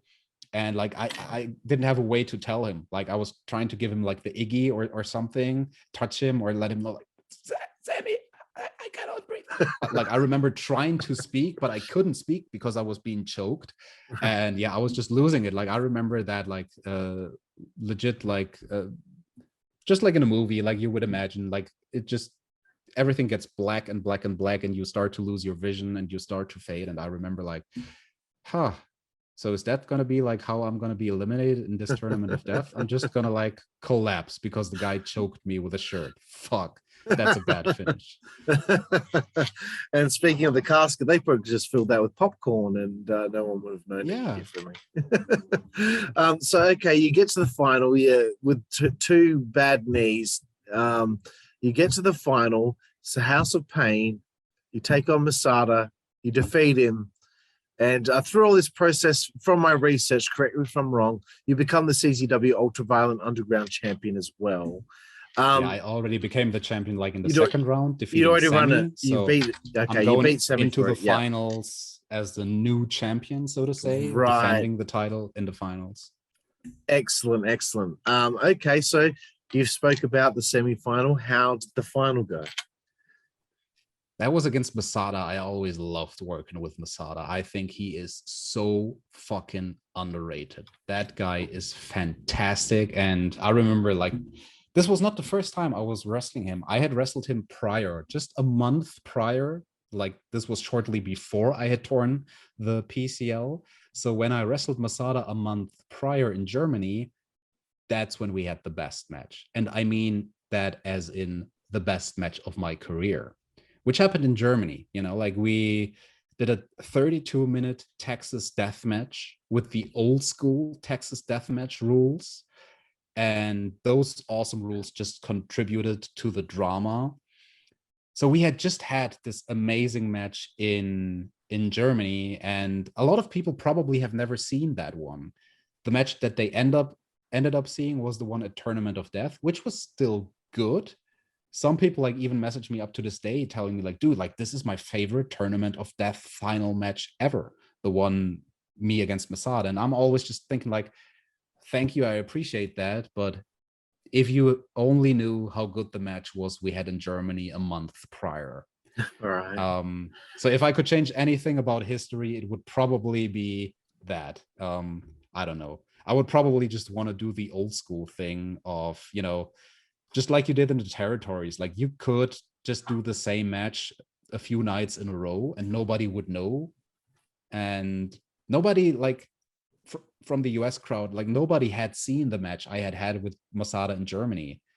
You know, like it was not readily available. There was no Westside Extreme Wrestling streaming service back then. So I could have just very well done the exact same match with him, trying to replicate it. But, you know, we had different stipulations, different gimmicks to work with and whatnot. So we did the best that we could do. I loved MonetMaaate because he was working stiff, but he was never reckless. And we were throwing a few potatoes in that match, in all of our matches, actually, but friendly ones, just like a friendly competition type of deal, just to see kind of like who would ask the other one first to please slow it down. And it ended up being me, like after he hit me in the face real hard. And I was like, bro, are we good? And he was like, yeah, we're good. And then we just like continued on wrestling without like being too stiff. Well, I'm saying that, and then like the next thing, he hits me with a brain buster, and like there's those skewers in my head. That was a fun spot because that was the first time I did the kick out at 1 in the US. Oh, really? we were starting to do the finishing phase of the match, and I remember that got a huge ovation from the crowd. Nowadays, like it's like your typical spot that you would have in almost every death match, where one guy kicks out at one adrenaline rush. Back then, that was not a spot that people were doing. You know, I had Right. actually stolen it. I had stolen it from Steve Corino, who I had just seen do the spot in Germany. And I was like, oh, that's a cool spot. You know, it's one of those forgotten spots at that point in time in 2009. And yeah, I remember like that was really like what made the crowd shift into the next gear for the finish of the match. When I kicked out at one after the brain buster with the skewers in my head. So yeah, man, fond memories of working with MaaAte. We didn't even use most of the gimmicks in the match, actually. I remember, like, we only used a few of them, but you don't need to do all the gimmicks, you know. Understood. And before I throw it to Jack, we've been talking a lot about the matches, the tournaments, the in-ring stuff. I wanted to ask you quickly, outside of the ring, after the show, parties, hanging out with the guys outside of the ring. Do you have any fond memories of, or any funny stories of spending time with the guys outside of these tournaments, and where everyone's very focused and there's a lot going on outside, just hanging out with the guys? Any fond memories of that? Yeah, man, I was, you know, just hanging out casually with the CZW locker room here and there, because, you know, when I was being flown in, a lot of the times I was doing like little tours of the US. The longest one I did was like a month straight, wrestling like every weekend and sometimes during the week. And so I would have time to just hang out with the guys and just, you know, during the week, hit up a bar, do whatever. I wasn't drinking anything back then, but, you know, like I still like to hang out with the guys and just be around them. And yeah, I remember everybody being very welcoming, especially like Danny Havoc outside of the ring. Like he always made sure that I was, you know, just having a good time, just having, you know, everything I need, just, you know, made sure that I would enjoy myself. B-Boy, he was a lot of fun to hang out with in Philadelphia. And dude, you know, like Philadelphia is a rugged area. I remember like this one guy, we were partying, B-Boy was kind of leaving early, and then like a few minutes later, he comes back and tells us this story of the guy outside the venue had just put a gun to his head. Give me all your money. And B-Boy, being the badass that he is, just replied with, really? And the guy with the gun was just standing there like, well, what the fuck type of response is that? So nothing ever happened. Biba just walked away and was like, leave me the fuck alone. I'm a fucking badass. Like, what are you doing? Like threatening me with a gun outside a club in friggin' Philadelphia. But yeah, like even, you know, a lot of fond memories from my private free time on those US trips would be even without the locker room, because I made sure to, you know, just enjoy myself as a tourist in the US. You got to keep this in mind. Like I had never gone to the US before wrestling. So like seeing all these things, like seeing Atlantic City, seeing New York, doing some sightseeing and whatnot, that was cool to me, you know, like it was just cool to be paid by someone to fly to another continent, fly to the US. The US are always, you know, being perceived as very cool in like Western Europeans' eyes, you know. It's the place to be, kind of. And yeah, that was fun. Like at one point I even had a girlfriend in the US and long distance relationship, but wrestling made it work. I would see her every few weeks, you know. Yep. So yeah, good times, man, good times. Oh, that's awesome, cool. I just thought it was necessary to just get a little bit away from the wrestling and just talk a little bit about like your personal stories of how you felt being in the States. But over to you, Jack. Awesome, man. Of course, we're going to go to one of these stories that made me cringe very hard early in the show here about the 13th of March, 2010, the CZW walking on pins and needles at the arena in Philly. So you got the Barefoot Thumbtack's Deathmatch, where you and JC Bailey did a Thumbtack Deathmatch with no shoes on. Whose idea was this? I'm assuming this was CZW's idea. I mean, I hope it wasn't your idea. I don't think it was your idea based on that reaction from the recovery of that match. How was that experience? I mean, I know it obviously sucked. And yeah, take us through that whole experience and about that day. Yeah, that was not my idea. It was JC Bailey's idea. It was the type of match, that he was kind of infamous for. Him and Right, Drake, they yeah. had done a match with IWA Midsouth prior. And that was the match that had originally put Drake Younger on the mat. I think that was back in like 2006 or something. Yep. And so, yeah, JC Bailey just wanted to do that type of match again. And he wanted to do it against me. And dude, I have to rewind to the first time I met JC Bailey because, like he was spending some time in jail. And on the day that he was released from jail, he showed up a few months prior to our Barefoot Thumbtack match at Cage of Death in December. And all of a sudden, like JC Bailey is standing there backstage, fresh out of jail, on the day that he left jail, basically. And I remember him greeting me for the first time. Hey man, I'm JC Bailey. I'm a huge fan of yours. And I'm like, the fuck? Are you kidding me? You are a huge fan of me? No, sir. I'm a huge fan of yours. So we were both just, like admirers of our own work or of each other's work, I should say. And so yeah, like from a creative point of view, it was fun working with him, but the pain sucked beyond belief. I remember asking Drake Younger before the match, like, hey, Drake, like, seriously, how bad is it going to be? Like the Barefoot Thumbtack match? And he was like, yeah, like, it sucks, but you'll be fine. And, I took Drake Younger's word for granted, but, like, I was not fine after that match. Like, that was a lot of pain, just a different type of pain, just like the most annoying type of pain that I can remember being in, because it's your feet, like your feet are just sensitive. And in a way, like it's a stupid match to do. Like, what is the reason why two guys would want to wrestle barefoot? I just wish, like, with some of these stipulations that there would have been like a reason to do the match types, you know what I mean? Yeah. Other than let's just do like the most gnarly thing that we can imagine. And CZW, they were promoting this match as Walking on Pins and Needles. That was the name of the show. Walking on pins, like thumbtacks, and needles. So in a way, they are promoting needles or syringes, which was like my gimmick. So I was like, okay, I gotta do something with syringes since they are promoting it that way. And then the day of the show, DJ Hyde made it very clear to both JC and I, do not use any syringes. This match was taking place in the ECW arena. Right. The other times that we had done syringes was like outside in Delaware, and he was like, we do not want to lose this building. Do not use needles. Some things were not allowed in the ECW arena, like glass. You would never see like light tubes back in those days in the arena. You would see glass, but not light tubes. They were like a forbidden gimmick. Right. And so were the syringes, but JC Bailey insisted that we use them.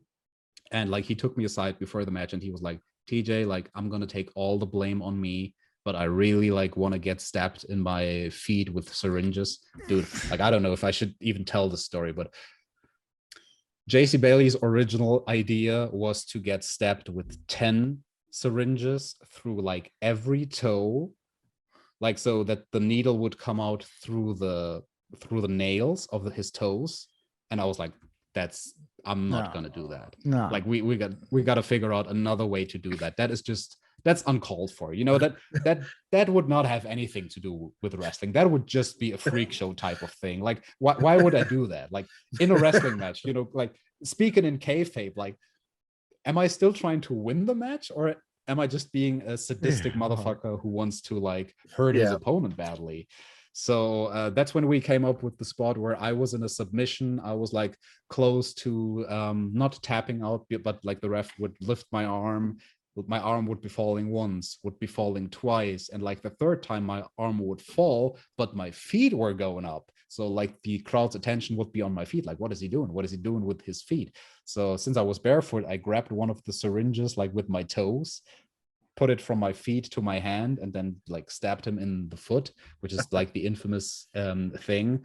And it made sense in a way because, like it was a reason for me to do the spot. I was trying to get out of the submission, and so I successfully got out of the submission by stabbing the motherfucker in the foot with a syringe, which I have to admit is, you said it was gnarly and just like, a nasty thing to witness and it made you cringe.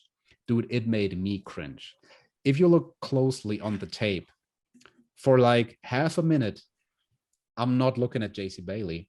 Like, I look at his foot, I'm like, okay, I'm aiming for it. 1, 2, 3, stab him. As soon as I stabbed him where I wanted to stab him, I looked away. I could not bear the sight of the needle and the whole syringe sticking from his foot. Like, that made me sick as the other guy being in the match. So I just looked away. I looked into the audience and I was just listening. I was just waiting for the audience response because I knew that there was going to be a reaction once his manager yanked the syringe out of his foot. So as soon as I heard that response, I turned around and we continued on with the rest of the match.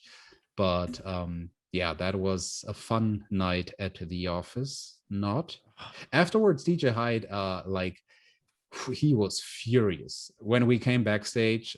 He told the entire locker room, all the other guys, he told them to leave, and he was yelling at JC and me for half an hour. And JC Bailey, he was a man of his words. He took all the blame.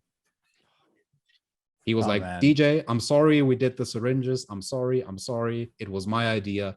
It's not TJ. It's not his fault. And I was just like, you know, sitting in the corner waiting for DJ Hyde to be done yelling at us, and JC, he took all the blame for it. Oh God. And he took a syringe in the foot that night too. And he took and he takes a spray from DJ Hyde. Oh my God. I love that we finally found the line. Like, there was a line that finally someone wouldn't cross. Because I'll tell you right now, if that spot had happened and taken place, that would be probably pretty iconic. And maybe for all the wrong reasons, but I'm glad you guys didn't go through with it as sick as it would have been. Sick in two ways. So that was your final death match in the US. What actually made you step away from that style altogether? Pain, being in pain. That's the perfectly honest answer to your question. It's ironic. I write about this in my book because I did a lot of reflecting, you know, when I finished my career and when I wrote my book, and thought about the exact same question that you asked me. When did this change start to happen, like within me? When did this switch occur where I was like, you know, like, I want to get out of this stuff. Like, I don't want to do this anymore. This is not fun. This is just, you know, like pain. And ironically enough, the exact moment was the finals of Tournament of Death Rewind, which I won, you know. Yeah. The evening where I was on top of the deathmatch scene. I was the CZW Underground, Ultra-Violent Underground champion. I was the winner of Tournament of Death. For that moment in time, like, I was the top deathmatch guy, I would say, on the planet. But that also happened to be the exact same night where, like, my spirit was broken. And I can pinpoint it to one specific spot in the finals against MaaAte, when he did the last ride powerbomb onto a platform of cinder blocks. Yeah. That legit broke my spirit. I remember, like, laying there. I was supposed to win the match, so I needed to kick out of the cover. And it was like all happening in slow motion in my head, where the referee was counting 1. And I was thinking, like, I don't want to get my shoulder up. Like, what if I don't get my shoulder up? The ref is going to count to 3 and I'm not going to be the winner of Tournament of Death. So what? And I only had like 3 seconds to think about it. Like, I kicked out in like the most, in the weakest fashion possible, just like barely lifted my arm. But that was the moment, in hindsight, when I knew, like, okay, like, this is enough. Like, the pain has reached a limit. I had reached my pain limit. Like, I was just like sick and tired of being in pain all the time. So that was like half a year before the match with JC Bailey. So I had like half a year to wrap my head around, you know, quitting the death matches. And yeah, I wrestled against JC in the US. Actually, on the same day, I had also wrestled Drake Younger in a very gnarly death match for CZW. They did 2 shows on that night. So it was 2 death matches on my last you know, day in the US, and wrestled one more match, like a random regular match against Sami Callihan for IWA East Coast after that. yeah, then I was done with the US deathmatch wrestling, and I only had like one more deathmatch to do in Germany. Right. Yeah, So- that's where we're heading to next. And now that you say that, now that you talk about that spot on the cinder blocks, that's the first instance where you think to yourself, this is, mate, I don't really want to do this anymore and feel this pain anymore. Then you have this JC Bailey match, and you just mentioned earlier in the interview about how you cried for half an hour in the shower. That must have been confirmation to you. That's it. I have to stop doing this. So the crying and being in so much pain a second time around, 6 months in between, must have just been confirmation to you. I've got to stop. I have to, like, this is just me just thinking about what might be going on in your mind. Yeah, most definitely. And you know, one more thing about, you know, the incident in the shower and just crying my heart out after the match with JC Bailey. There was one guy in the room who heard me cry throughout the entire time, which was my best friend at the time, Marco Eisenbart. At the time, he was shooting a documentary about my wrestling career and me being in the US and everything. Crimson Mask. You can look it up on Vimeo. You can watch it over there. Crimson Mask is the name of the documentary. And he was not filming then. He was just, you know, like sitting on his bed, and he had heard me in the shower. And like eventually I walk out of the shower, and like he just looked at me like very seriously and just told me like, Alex, you're done. Like you should be done. Like he hated seeing me in so much pain. And that was reassuring as well, like his reaction to that. Wow. That would have I been just so thought, hard. yeah, I just thought it was something to bring up. But okay, getting to my next question. You did wrestle another death match on the April 18th of 2010 in Germany. You were supposed to face Drake Younger, but due to a volcanic eruption in Iceland, he couldn't make it. So instead, you lost to your longtime friend Hate in a 200 light tube death match. How did that feel for you, you know, the last time you finally did that with your longtime friend? Yeah, change of plans there, right? You know, with the volcanic eruption in Iceland, like nobody could fly from one continent to the other. Like the whole Atlantic was full with smoke. And it's funny because my girlfriend, like, she has an Icelandic horse, and she just went on her second trip to Iceland just the other week. And like, she actually saw that volcano, you know, that erupted back then, and like showing me the pictures of it, and I was like, I hate that volcano. Like it has a weird name that nobody in the world can ever pronounce.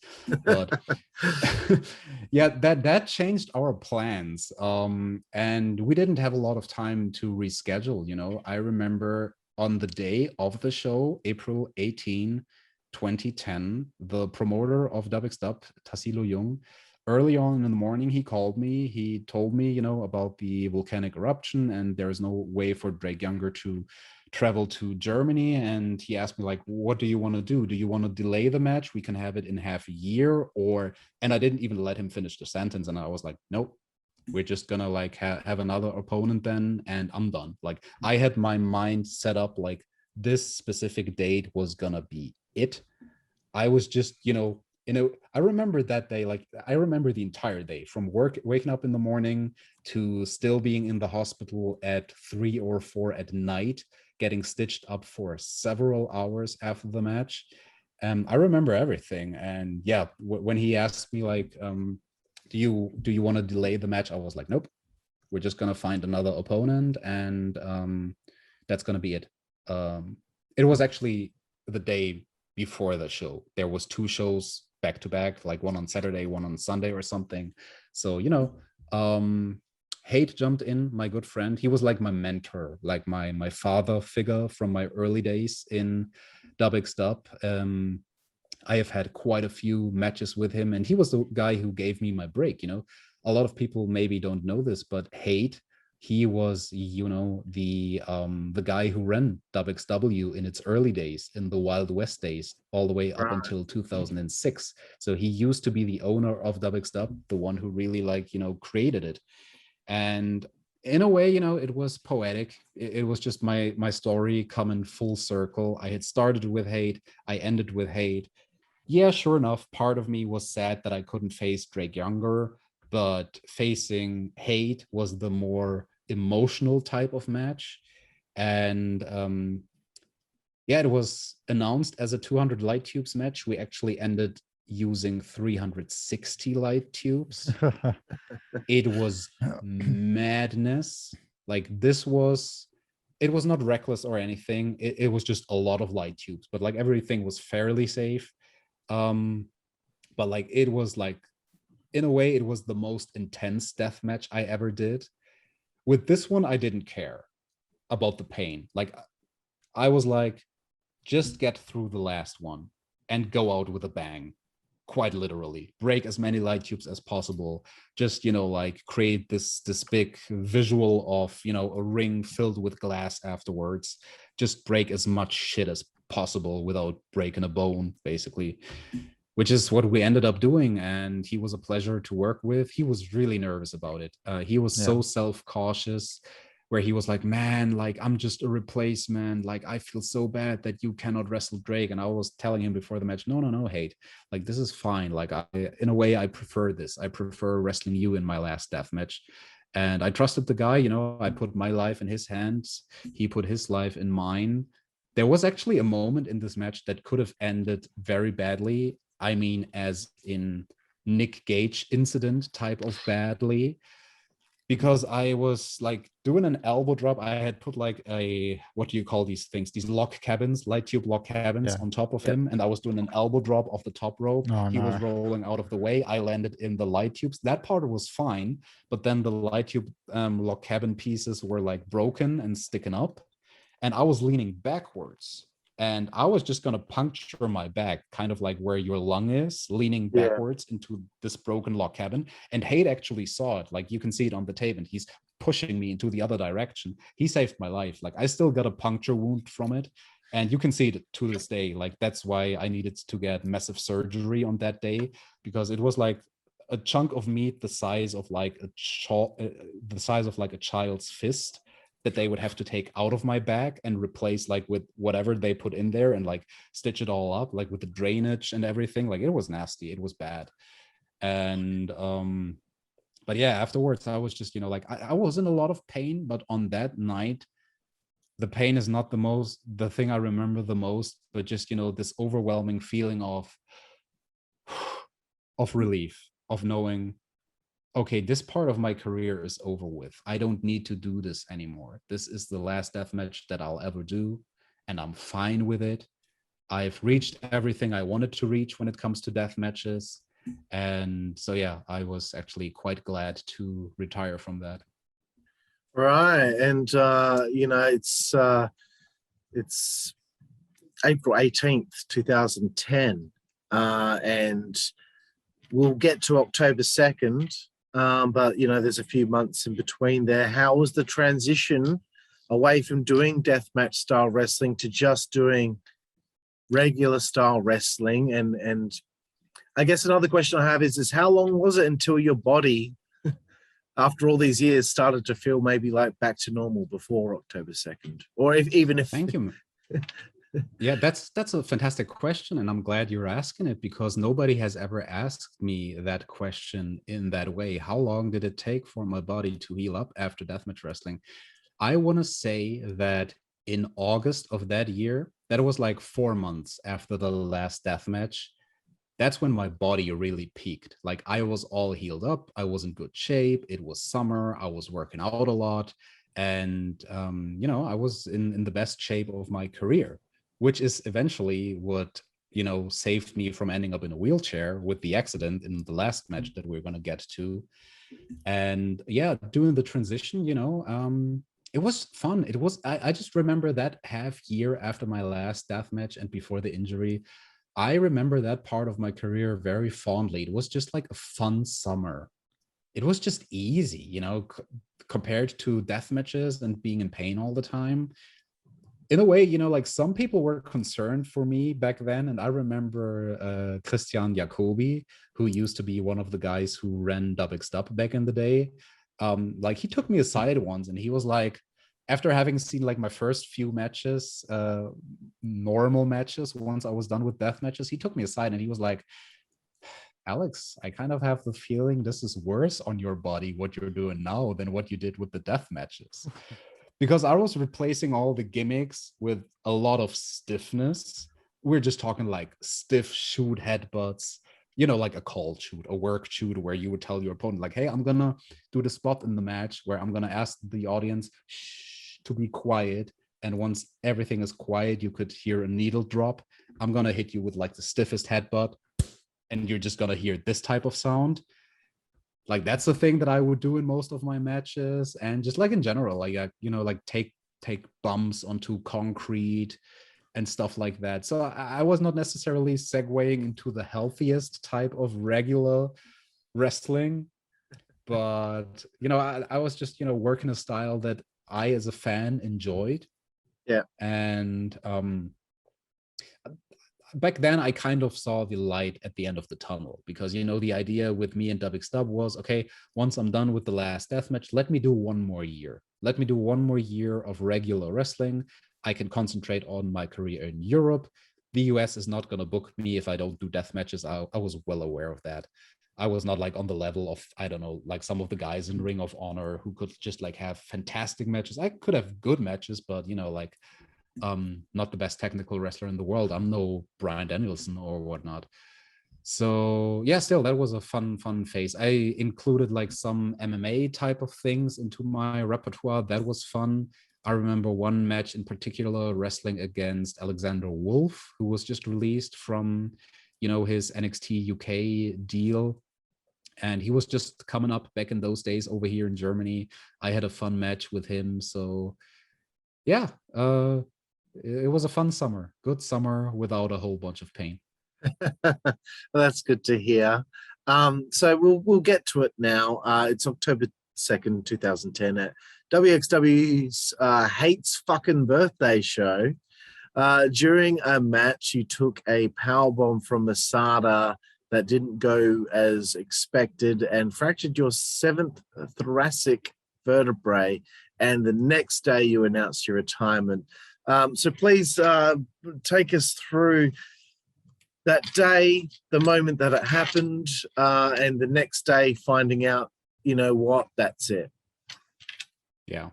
I remember like both MonetMaatte and I, we were both not on the top of our game on that day. He was jet lagged from his trip to Germany, and I was dealing with some, you know, like personal issues. And I remember the moment before we started the sequence that would be the spot where I injured myself, because it was actually like a counter to a counter. We had established this sequence of moves in our previous matches where I would go for a tornado DDT out of the corner, but he would like segue into a powerbomb position, which is like the spot that broke my spirit a year prior, a Tournament of Death Rewind. And now that would be the spot that would actually break my spine. So I was going to counter the powerbomb attempt with a Hurricane Rana. And it was an accident. Like there's nobody I can blame. Our timing was just a tidbit off. Both of us messed up the spot 50-50. I want to say it's not his fault. It's not my fault. It just happened. It was an odd accident. But I remember starting that sequence, you know, like in the opposite corner of the ring. It was going to be whip in, reversal, get the boot up, tornado, power bomb, Hurricane Rana counter. And I remember like starting the sequence thinking, Alex, concentrate on this one. This is tricky. Like this is a tricky sequence. Concentrate on it. And do you know like how sometimes when you just have a brain fart, like, you know, you're supposed to concentrate on something, but you just don't? Like it was one of those things where when we did the spot, I was just like, I was too much in an autopilot. And, you know, in a way, it was also like my mistake because I didn't, you know, snap my head to the back of my neck when like you're supposed to when you do a Hurricane Rana. And he Yeah. also like messed up the timing. So those two things just came together. I just basically, for people who haven't seen it, most people probably remember the landing when Sabu broke his neck in the match against Chris Benoit with the knee breaker that ended up being like a suplex where Sabu landed on his head. It was that type of a landing. Okay. And I immediately like knew something was wrong, but I didn't know to which extent. Like I was just, like going onto autopilot as in checking my, like my arms and my legs. And I could tell, okay, like I can still use my fingers. I can use my arms. I feel my legs. It cannot be that bad is what I thought. I just thought it was like, I don't know, like something else. I didn't think it was like a broken spine, So I continued the match and took bumps, a bunch of bumps, actually. I remember taking Masada's brainbuster. That probably didn't help. I'm never gonna know, but it might be that the vertebrae was probably just cracked from landing on my head. And then we did the brainbuster later on, which folded me up like an accordion. And maybe that's what actually made it break off completely. I don't know. Right. But yeah, that match was supposed to be a long one, like a 30-minute match. We cut it a little short, but we still I think we ended up wrestling like 22 minutes or so. And the accident happened halfway through the match. So yeah, I continued wrestling with a broken spine, which is quite crazy. And, like in a weird way,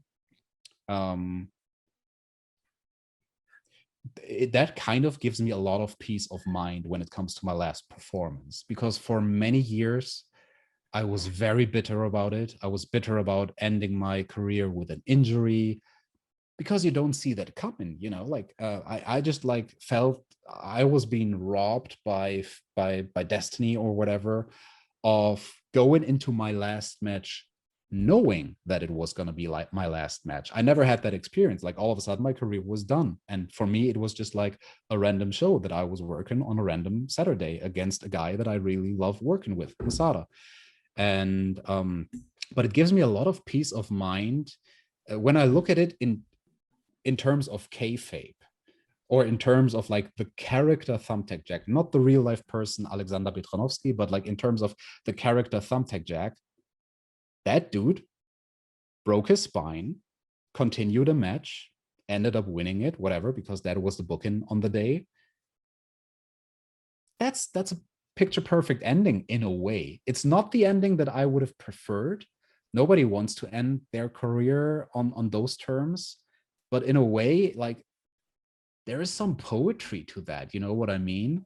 Kind of like, okay, here's this deathmatch guy.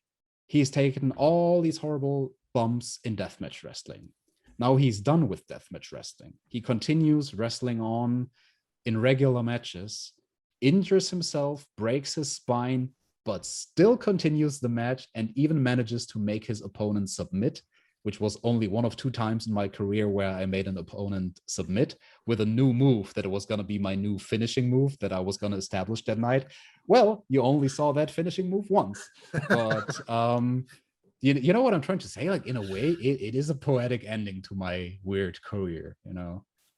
Absolutely, bro. And before I throw it to Jack, I had another thought in my mind. You announce your retirement, you're done, but all these years you've had this creative outlet, which is performing live. How did you fill that void within yourself once you knew that you weren't going to be able to perform in the ring anymore? Ooh, that was a tough phase of my life. Those were tough, I want to say like 3.5, maybe even 4 years until I, had some peace of mind with it all. And, like I'm looking back on it now and the injury is like almost 11 years ago. That's longer than my career was. Like at this point, I've been out of the business longer than I was in the business. But the kicker is this: I got into the business when I was just, not quite an adult. I was still like in this adolescent phase of my life, starting to become an adult, but I wasn't quite there yet. So performing to me for the longest time of my life, of my early life, of my youth, basically, was just normal. I didn't know it any other way. Like, as long as I had been an adult, I had always been a performer.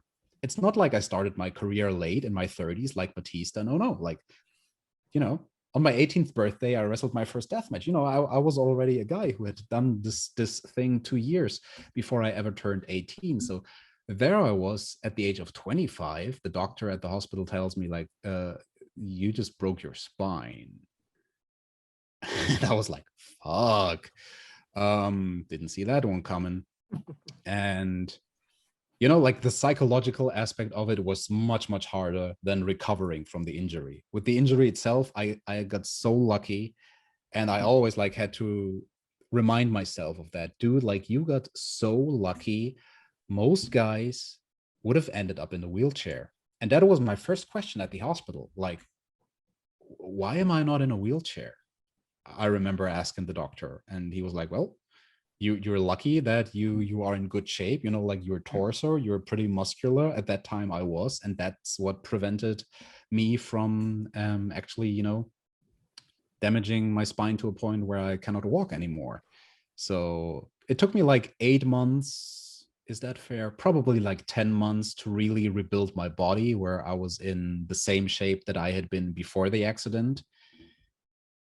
But like rebuilding myself psychologically, that took years. And, you know, I don't know if I can give you an answer to how I dealt with it, but you mentioned that, you know, how do you fill this void? How do you fill this void of being a performer? And basically what that means, especially with deathmatch wrestling, you are an addict to adrenaline.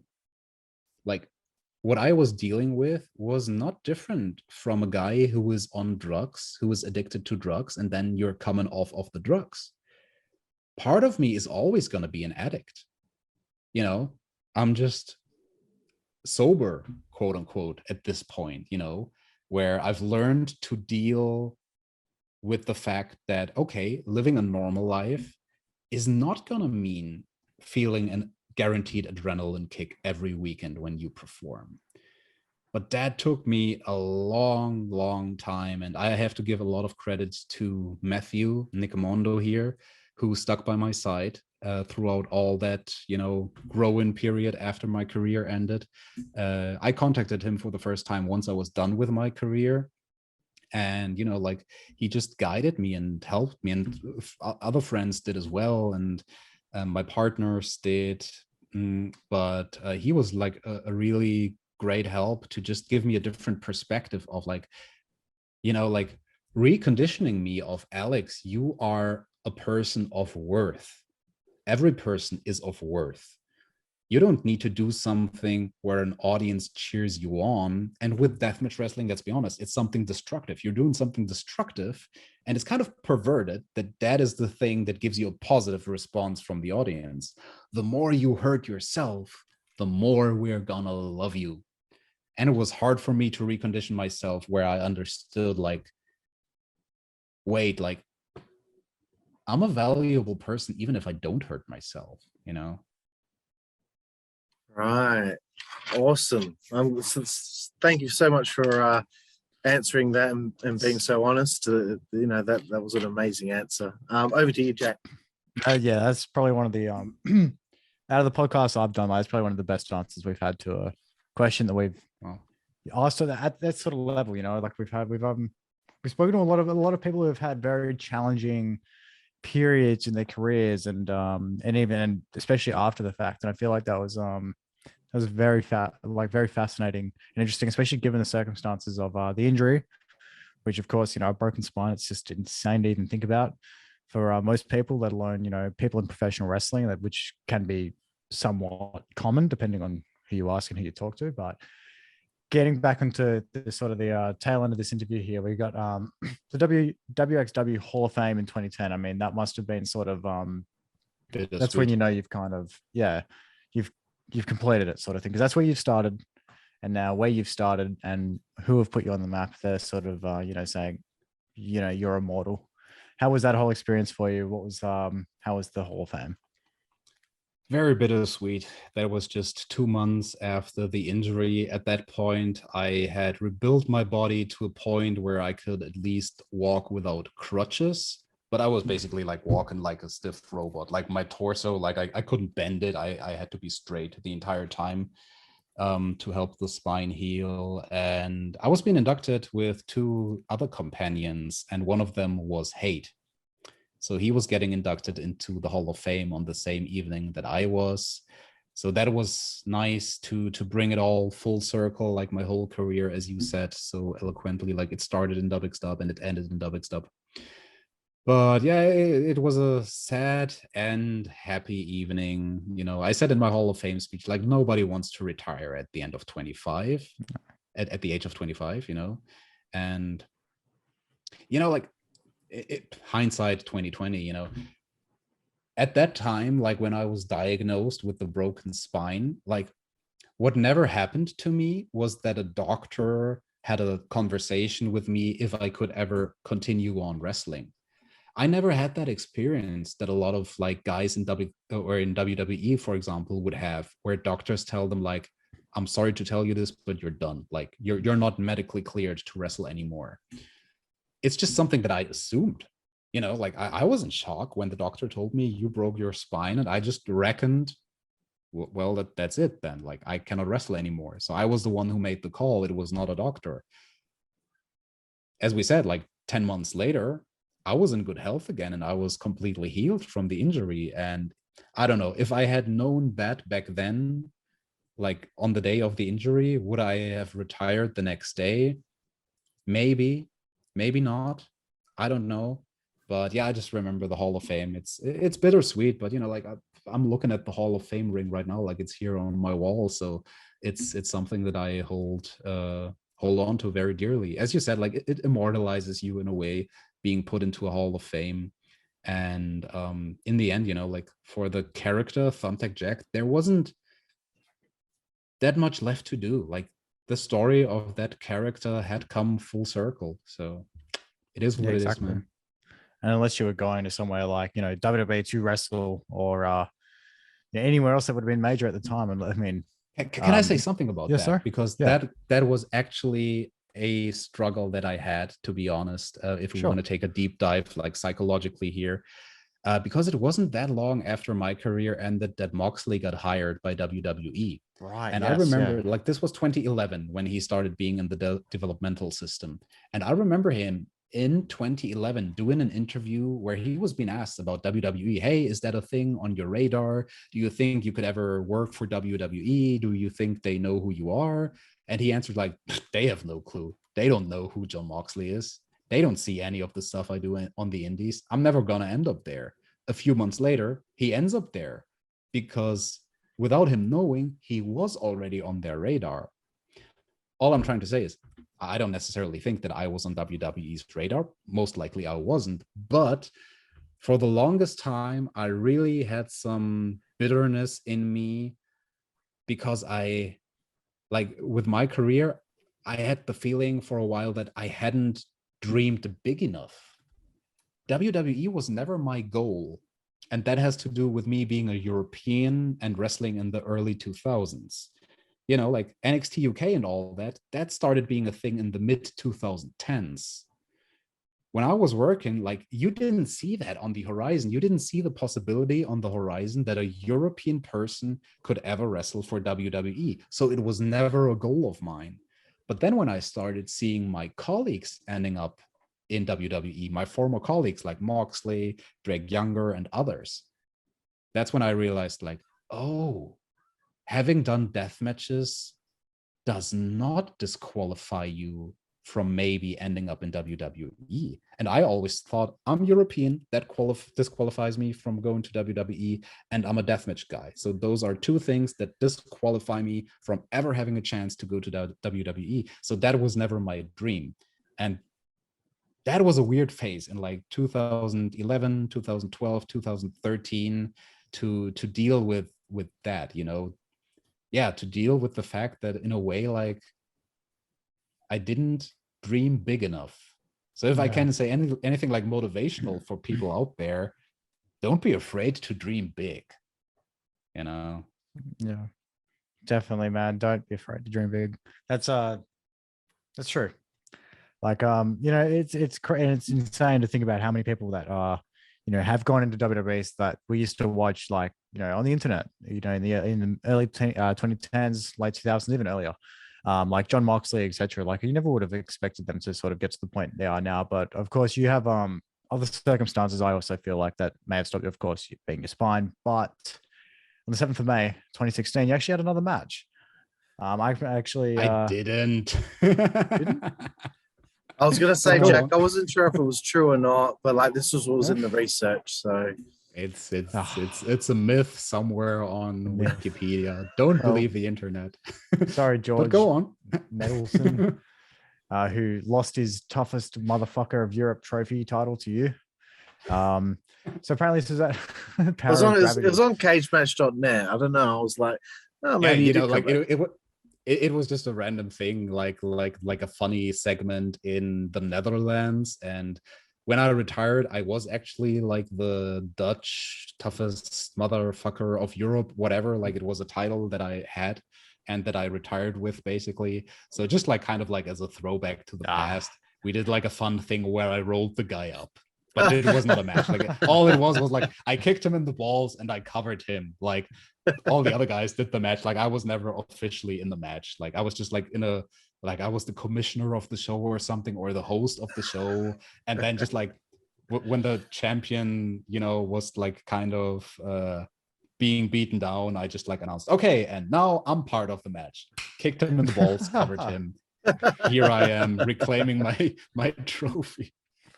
I'd never even heard about this ever happening. I'd even thought it was a little unusual to see this here. And I was just like, man, this guy's broken his spine. He's done for good. But here he is. He won a trophy. So that's a great little story there. That's a nice little tidbit. So it worked out nice there, Carl. But I love that someone took the time to add that to Cage Match. Yeah. So we are going to go to sort of I do want to talk about 3 more topics before we do the 5-second frenzy and our outro and all that fun stuff, Carl. So I do want to talk about what you're doing today as working for WWE as the content manager for the German YouTube channel. How's that experience been for you? And how did you actually end up getting in touch with WWE to do a role like that? Yeah, I did that like in 2015 and 2016, but now I'm still working as a producer, but I segued into working for German television. But yeah, in 2015, I started working for WWE behind the scenes, WWE Germany to be specific. I managed their YouTube channel. And how did that come about? Basically just through vitamin B. You know a guy who knows the guy, and then you get up, being in the right spot at the right time. It was funny because they were looking for someone, WWE Germany, that is, with a very specific skill set. They needed someone who has a deep understanding of the wrestling business and who has a deep understanding of SEO, search engine optimization. Yes. Which just happened to be the job that I had done the years prior. So after my career, the first real job that I did was work in SEO for a couple of years. So I had like those 2 unique skill sets that nobody else had. And basically, like there was this company who was shooting videos for WWE whenever they would have house shows, live events in Germany. And the camera guy of that crew, he had done an interview with me for like a friend of ours who was studying at the time. And so yeah, he just like recommended me, and he was like, hey, like I remember this guy, like this Alex, like he wrestled for like 10 years or something, and he does SEO at the moment. Hey, like you want to ask him like if he's interested? And dude, like WWE asked, and sure, I was interested. Like, it's so weird because like it's funny, like just 10 minutes ago, like I talked about like this bitterness that I had in like 2011, 2012, 2013, like I never dreamed big enough. I never dreamed of working for WWE. And then in 2015, all of a sudden I'm working for WWE. Like I didn't see that coming. That came out of the blue. they just needed a guy with my skill set, and I happened to be the guy. I lived in the same town as WWE Germany's office. They have their office in Munich, which is where I live. So it all worked out great. I did that for a while. That was fun. And yeah, good memories. Awesome, man. Did you ever like make any visits over to Stamford and visit Titan Towers or anything like that? We just concentrated on the live events over here in in Germany. We would shoot stuff, and we would shoot a lot of content when WWE was in Germany, but no, I didn't ever do any trips to Stamford. But I remember very fondly, brings a big smile to my face, the first time I got my pay. Like in Germany, there's no paychecks. You just like get a money transfer on your bank account. And like I remember the first time the bank transfer said WWE Stamford, Connecticut. I was like, there you go. There you go. Getting money from WWE. That's every wrestling fan's dream, man. We're always the one giving them money. How about they just give back to us for once, right? Like so moving forward a little bit more as well, I do want to get your thoughts on today's deathmatch wrestling scene with GCW, the return of FMW in a different way, where everything they do has to be a fucking explosion. And basically just the state of it, in my opinion, to just start everything off, I do feel like it's sort of peaking in popularity at the moment, but I'll leave the rest to you. Yeah. If you would have asked me this half a year ago, my answer would have been differently. I talk about this with Nick Mondo all the time, like the state of the current deathmatch scene. And, you never want to be the grumpy old guy who used to do that. And look at the kids these days. They are doing everything wrong. We had it all figured out. I don't want to be that guy. But for the longest time, for a bunch of years, I had this feeling of, oh my God, like this is starting to become so reckless what the guys are doing on the US deathmatch scene in particularly, especially Game Changer Wrestling. Like for a while, there were a few tournaments of survivals where I was like, guys, like, what are you doing?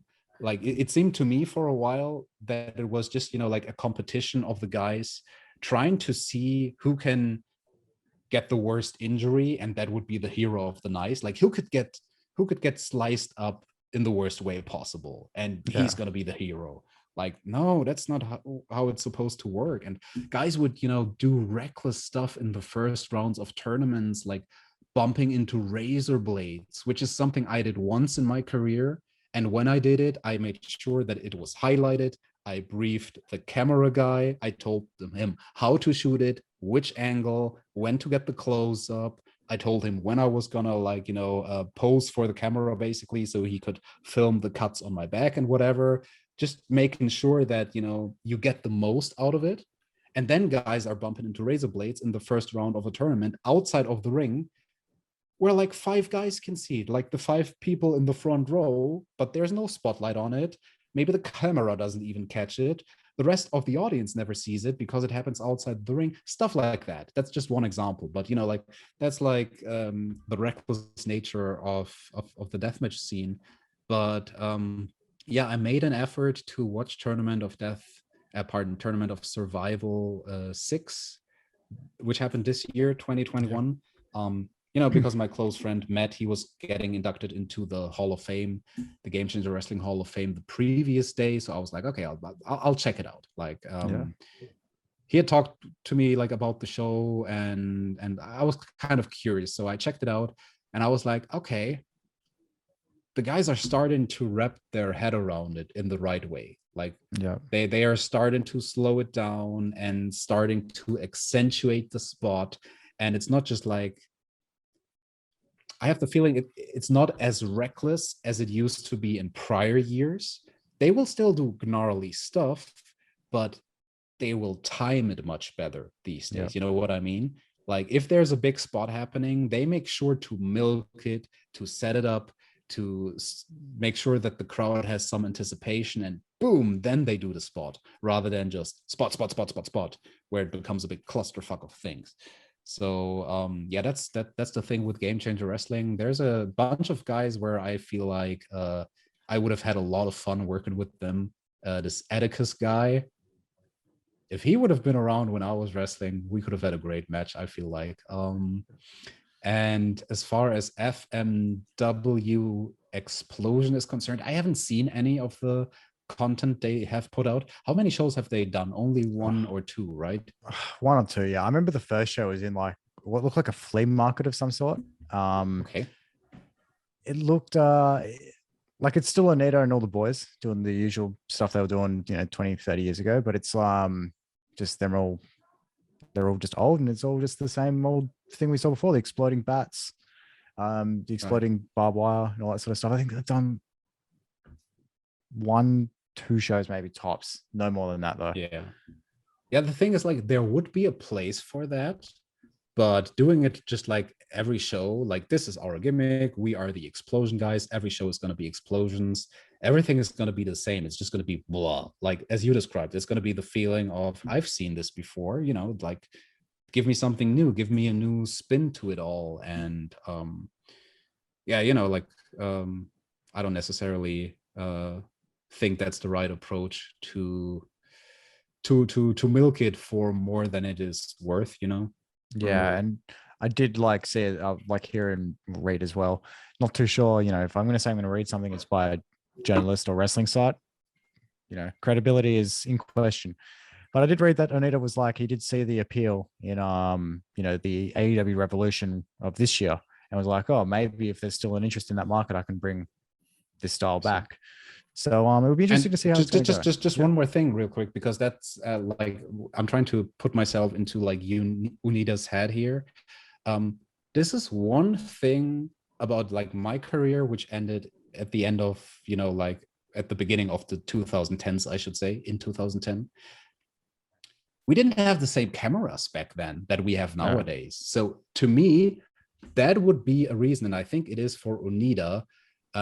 Hey, how about we do like this thing, this explosion stuff nowadays, where we have better technical equipment, because all the old Japan matches are VHS tapes, and they don't have the best quality. They don't necessarily stand the test of time. It just looks like some underground stuff, those old tapes. And I think that's a part of the reasoning as well for a guy like Onita to be like, like, I did all these matches, I was in so much pain, and all I have to show for it are grisly VHS tapes.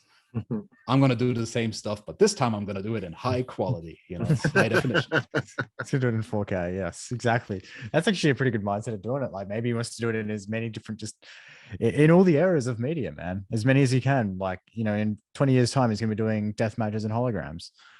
So we'll see how he goes. Of course, I think this would be a bit of a treat for you to talk about. You're getting away from wrestling. I think we have spoken enough about wrestling for one show. There does come a point where there does get enough wrestling, and I think we've hit that point. So we do want to talk about you coming to Australia.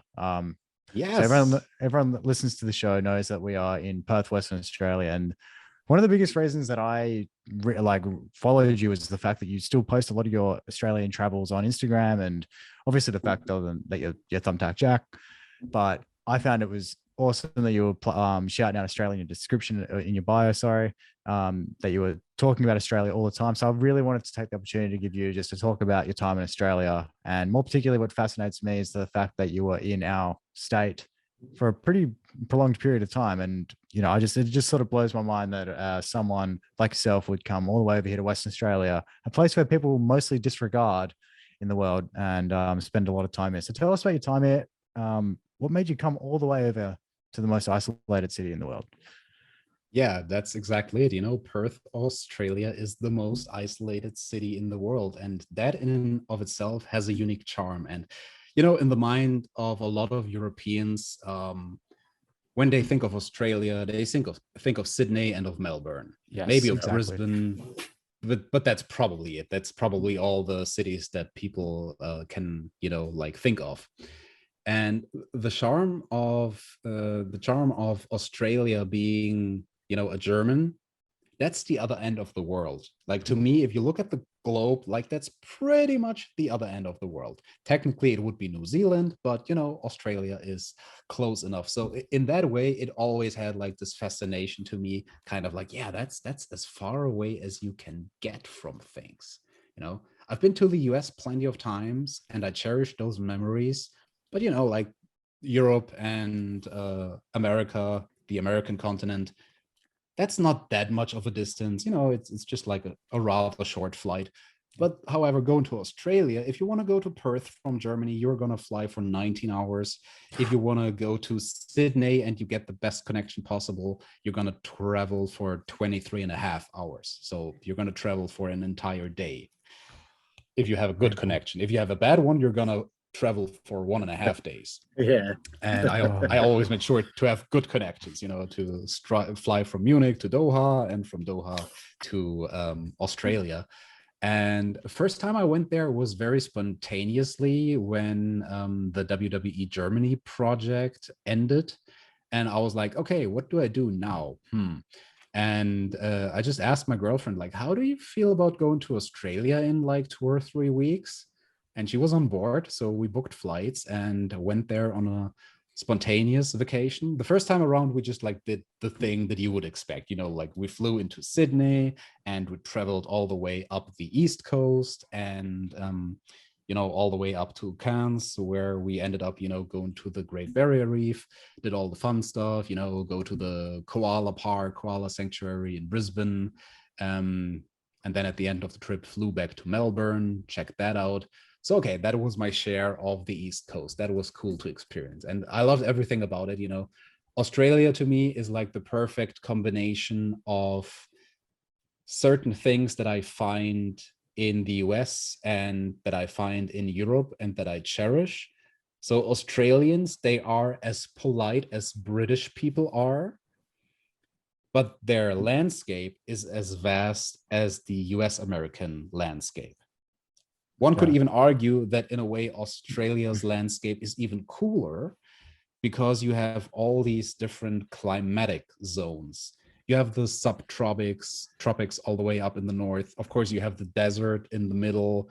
You have European climate as well in Melbourne, and you have everything. Like it's 6 or 7 climatic zones that you have in Australia, which is quite unique. Like you don't have that in Europe. Like all I could do in Europe is basically, I don't know, go to Spain and it's a little warmer than Germany. And if I want to, I can go to Moscow and that's going to be cold. But the variety of the landscape in Australia is just mind blowing to me. And I don't know, like people who've never been, I don't know if they understand how, like the US is rather densely populated, at least in some areas like New York City and whatnot.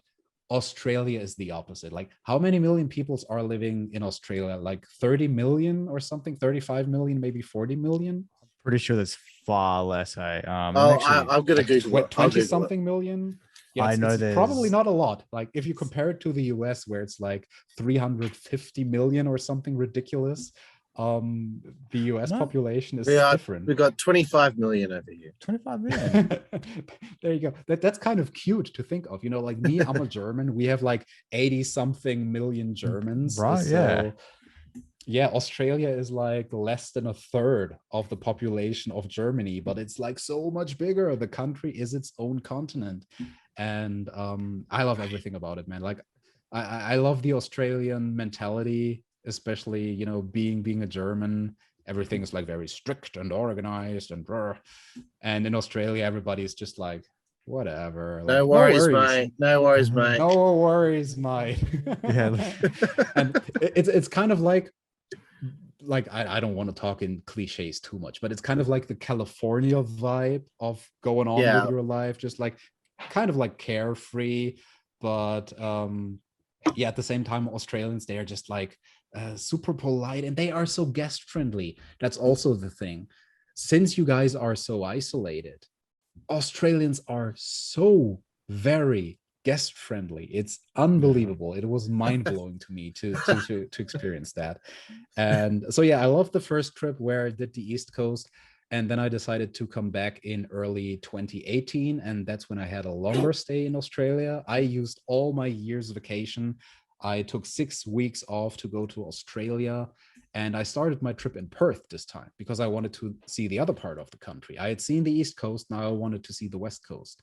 The only city that you can fly into is pretty much Perth. You could also go to Darwin, which is all the way up north, but you know, I flew into Perth, and then basically took a trip down the west coast from Perth, like down the Margaret River region, all the way up the coastline to Esperance, which is paradise. Like if there's a place in the world where I want to die, it's Esperance. It's just like the water is this turquoise kind of color.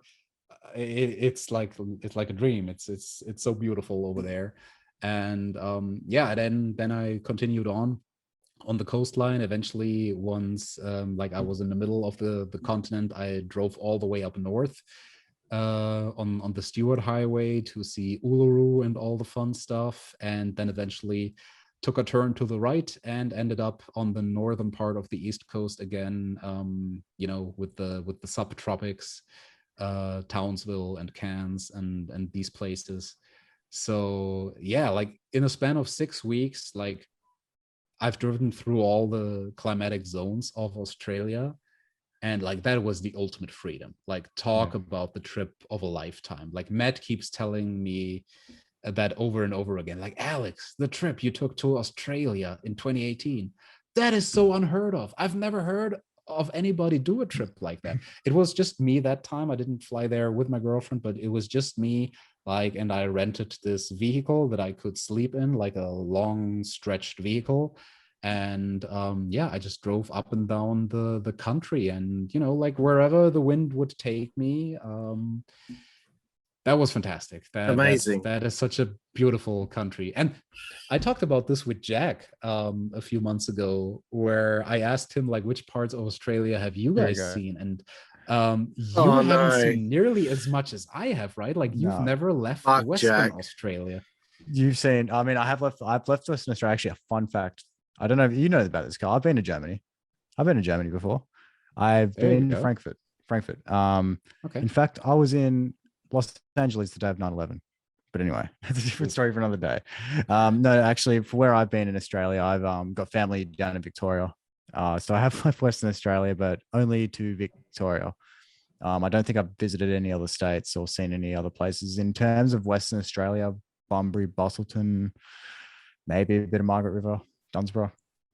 Bunbury is nice. I went to swim with the dolphins over there. They have like this dolphin sanctuary where it's like free wild dolphins, and sometimes you get lucky and you can swim with them. So that was fun. Dude, like I experienced like all the wildlife in Australia, like in the like Great Barrier Reef. I the scuba like I did the scuba diving in the Great Barrier Reef, and like for a split moment in time, I was like face to face with a reef shark, which is not like the great white shark in Jaws, but like it's a reef shark, you know, like he just looked at me and kind of like was scouting me like, what the type of a weird fish are you? Like, and then he swam away, and I don't know, man, like I got attacked by so many jellyfish, had some gnarly experiences with jellyfish, saw the big spiders, saw the big snakes, almost stepped on one of the deadliest snakes once. But there's also cute koala bears, so not all of Australia is going to try to kill you, you know. I mean, that's hilarious. I bet the jellyfish were like, you're some big deathmatch wrestler. Well, here we go. Dude, that was so bad. Like that was actually like in a way that could have been a life-threatening situation with the jelly, like the nastiest jellyfish attack that I can remember. Like I was attacked by 3 of them, and one really clung onto my arm. Like for like 6 weeks, you could like see all the tentacles on my arm, like every single one of them. My arm was just completely red, and I had swam out away from the beach for 1 kilometer. I remember that precisely because they had those markers, like those shark markers, 1 kilometer out. Oh, that was nasty, man. Like you know, and you know, then my arm was starting to, you know, kind of be like how do you say, like limb, just like where you cannot move it anymore. Very numb. And try to swim back 1 kilometer to the shoreline if you only have one arm. That is fun. That was rather late in the evening, so all the coastline guards, they had already gone to, you know, finish up their day somewhere else. So there was nobody on the beach, and I was like, okay, cool. I got 2 options here. I can either drown and die, or I try to swim back to the shoreline with one arm. So I did the latter. Took me an hour. That was fun. I remember like going back to the hostel, the youth hostel that I was staying at, and the guy at the counter, he just looked at me and looked at my arm bright red, and he was like, "How far out there did you swim?" And I was like, "Far, a kilometer." And he just shook his head and he's like, "Dude, I've worked here for 10 years. You are only the second person that was ever attacked by jellyfish here." So Fucking hell. Well, luckily you weren't swimming back in Esperance, otherwise you might have just been like, well, perfect place to die. Pretty much, eh? Pretty much. Awesome. Well, Jack, I mean, are we done talking about Perth here? I mean, we could talk about this all night, or should we get to 5 seconds, Francie? I mean, I think this is our first guest that we've had that has actually, I mean, other than Bob Holly. Yeah. You know what? It really upsets me that we weren't in touch with Alex. I can call him Alex All now. right. I feel like we're personal friends now. Yeah. It upsets me that we didn't know him in 2018. We could have hung out, you know? So, Alex, you're going to have to come back over. You're gonna, and I'll come over there. You are invited. Be my guest, both of you. But you know, like seriously, like the pandemic is gonna be over one of these days. I just looked it up the other day. Like at the moment, it looks like, you know, Australia is still being closed off to outsiders, to people from other continents and countries. And it will be for the foreseeable future. It doesn't look like Australia is going to open up again anytime before mid 2022 at the earliest. New Zealand, however, might open up their borders again in early 2022. So I'm thinking about maybe doing that, maybe taking a trip to New Zealand, because I haven't seen that part of, you know, your end of the world yet. But dude, like Australia, like there's so much to discover. Like you could spend a lifetime there and still never see all of it, all of its beauty. Yeah, right and but guys, you are so lucky. Like to anybody out there who's like contemplating, well, once the pandemic is over, where should I go to take a vacation? I can highly recommend Perth. Like the region that you guys live in, especially if you drive from Perth down south, it's just like 350 kilometers until you get to the point where the two oceans meet, the Arctic Ocean and the Indian Ocean. That is very cool, because you can actually like see, like you can see the two waterfronts meeting, and it's just spectacular. There's like a nice lighthouse where you can check out the two oceans meeting. Your part of the country is so beautiful, man. But like all of Australia, like talk about Uluru. I think that's like one of the most underrated places in the world. Some people might know it as Ayers Rock, but like, you know, Uluru is the Australian name. That place, like unless you've seen it live, you cannot understand the majesty of it, because you know, like with some things in the world, pictures don't do it justice. And Uluru is one of these things. And, you know, like it's a sacred site to the Aboriginal people. So you're only allowed to photograph it from one side. So they're kind of like with the moon, there is a side to Uluru that nobody has ever seen unless you've been there alive. And that other side of it is just spectacular. Like the formations in the rock and everything, like you can understand, like it's almost like you know, it brings you down to earth. The experience of being like in the middle of Australia, being in the Australian desert, being so far away from the nearest town, like and yeah, like it really, I don't know, like I really appreciate the whole Aboriginal belief system. And some people just, you know, probably just regard them as, I don't know, like dumb cavemen, and they are not civilized, and the Aboriginal people, like whatever. They have it figured out in a way, you know, like, I mean, life and just like being not just connected to nature, but being one with Mother Nature and cherishing your land and, you know, like regarding your land as something holy, rather than just in the Western world, you think of land as that's just a resource. I can do whatever the fuck I want with land. Like if there's a forest and I need some wood to chop it up and build a house, I'm just going to chop down the entire forest and don't think about it twice. And, you know, Australia is just like such a unique place. I feel like it's, I don't know, like since it's like kind of the end of the world, and it's so far away, like from a distance point of view, so far away to all the other continents, I feel it's like the last continent where you can actually experience life and nature the way it's supposed to be. You know what I'm saying? Before like everything got all civilized and industrial revolution and all that. So it's very pure. Like you can have a lot of pure experiences with nature in Australia, and especially if you're in the desert. Like it doesn't matter which direction you would travel, you can go for a couple of days without ever seeing another city. Yeah.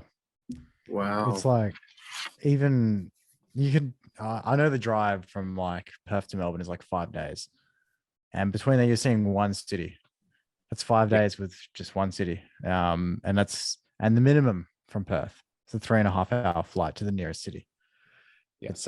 It's like if you want to take that drive from Perth to Melbourne, you got to cross a section of the country which is called the Nullarbor Plain. Yeah. Which goes on straight. Like the ballpark is like 2,000 something kilometers. Like it is ridiculous. Like I remember like the moment when I took the turn to the right, and then my navigational system told me continue on this road for like 1,800 kilometers straight. There is no left turn, there is no right turn. It's just like the long stretch across like the Arctic Ocean, and the road just continues on straight. So you can be on that one road for pretty much like 2.5 or 3 days. That's how long it takes you to traverse it, because there's a speed limit in most of Australia, which is like 100 or 110 kilometers an hour. To all my German peeps out there, like on the German Autobahn, you're supposed to drive 130 or faster. You're not allowed to go faster than 110 in Australia. It drives me insane, dude. I don't even want to talk to you about fucking Australian drivers, dude. Oh, I remember like when I went into the Northern Territory, and I had researched the roads and everything before I took the long trip. But one thing I hadn't researched is that the tempo limit in the Northern Territory is different, because over there it is 130 kilometers. And I remember driving up to that big sign. At this point, I had driven for weeks and weeks and weeks at the slow speed of 100 or 110. And all of a sudden I see this big sign coming up and it says 130. And like I marked out, I lost my mind. 130, yes, I can go fast now. Oh, fucking hell. That's hilarious, Jack. Well, we live in this country, and he's experienced more than we have. Right. And I'm only 2 years younger than him. Still, I've never been on the Nullarbor Plain. Maybe one day, Jack, you and I can go for a little boys trip. My dad's always talking about going across the Nullarbor, because obviously got family over east. Like it's just me and my dad here. And I always he's like, oh, because I'm not good with flying, and he's like, oh, well, we're gonna be going over to Echuca, which is this little country town in Victoria, which is beautiful, by the way. It's on the border of Victoria and New South Wales. Shout out Echuca. I doubt anyone from Echuca is listening to this.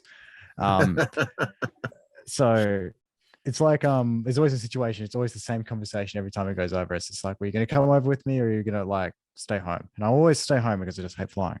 But he's always just said, well, if you want to drive across the Nullarbor Plain, just let me know. And I know that I still want to do that one day. I want to do it one day. You have to do it.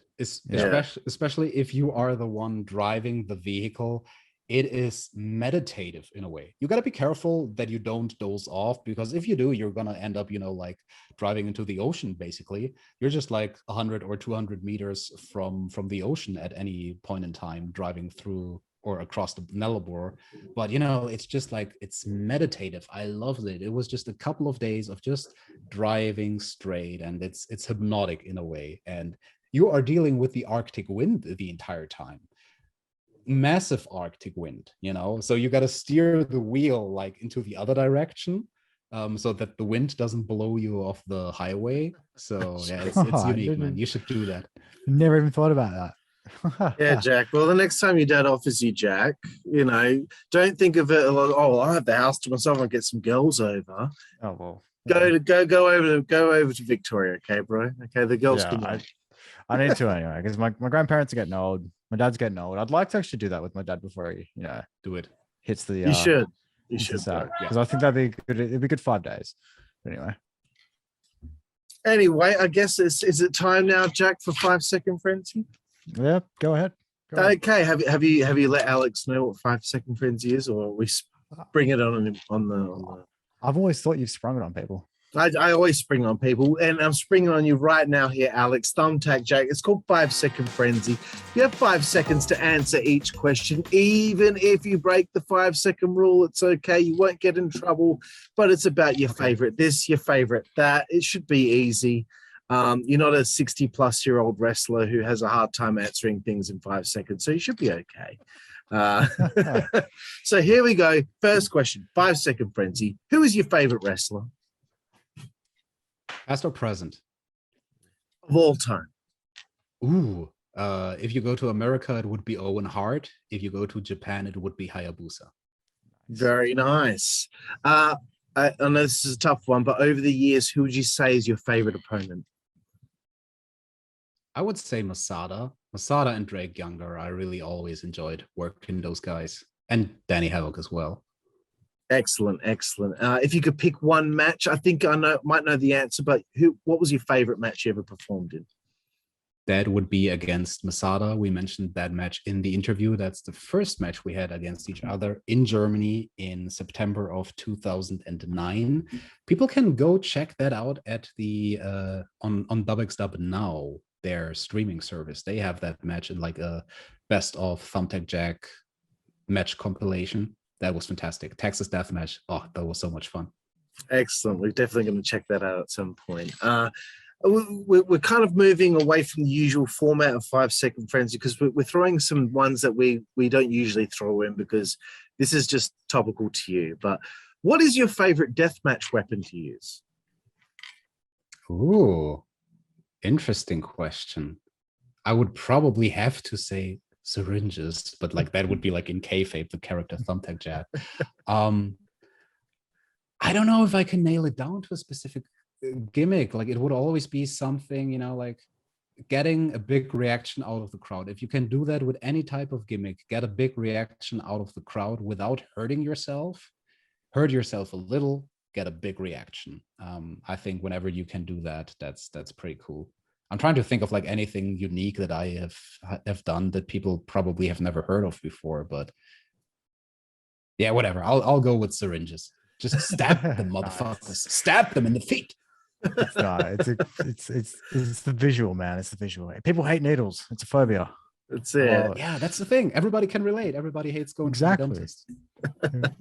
The next one was the favorite deathmatch stipulation. So for like a full match, what was your favorite stipulation of a deathmatch be?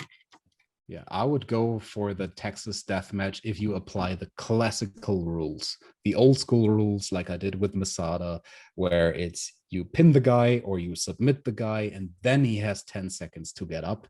I think that is a fantastic concept. You can have so many falls and create so much drama with those rules. My least favorite would be no ropes barbed wire. I hated those. I can imagine. They would I can suck. imagine. Okay, guess what? No more wrestling talk from here on. What is your favorite book? Oh, that's a tough one. I can show you actually the last book that I read. I read it on a trip, on a train ride.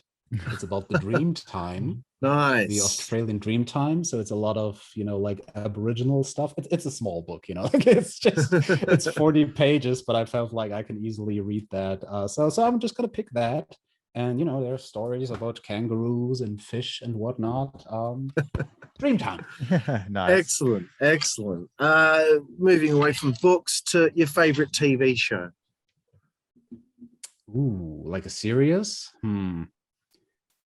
Part of me wants to say Seinfeld, part of me wants to say Lost, but I'm gonna go with Little House on the Prairie. I kid you not. I love that show with Michael Landon. We talked a lot about, you know, like just the vastness of landscapes and this Wild West feeling. You know, this is an old show from like the 70s with Laura Ingalls. People probably remember her with the two ponytails and whatnot. That's a lovely show. Like my girlfriend and I, we watch that as a ritual every Sunday morning. That is like our, you know, safe haven. You know, like Little House on the Prairie. The world was still all right. That was before electricity and everything. it was a simpler life.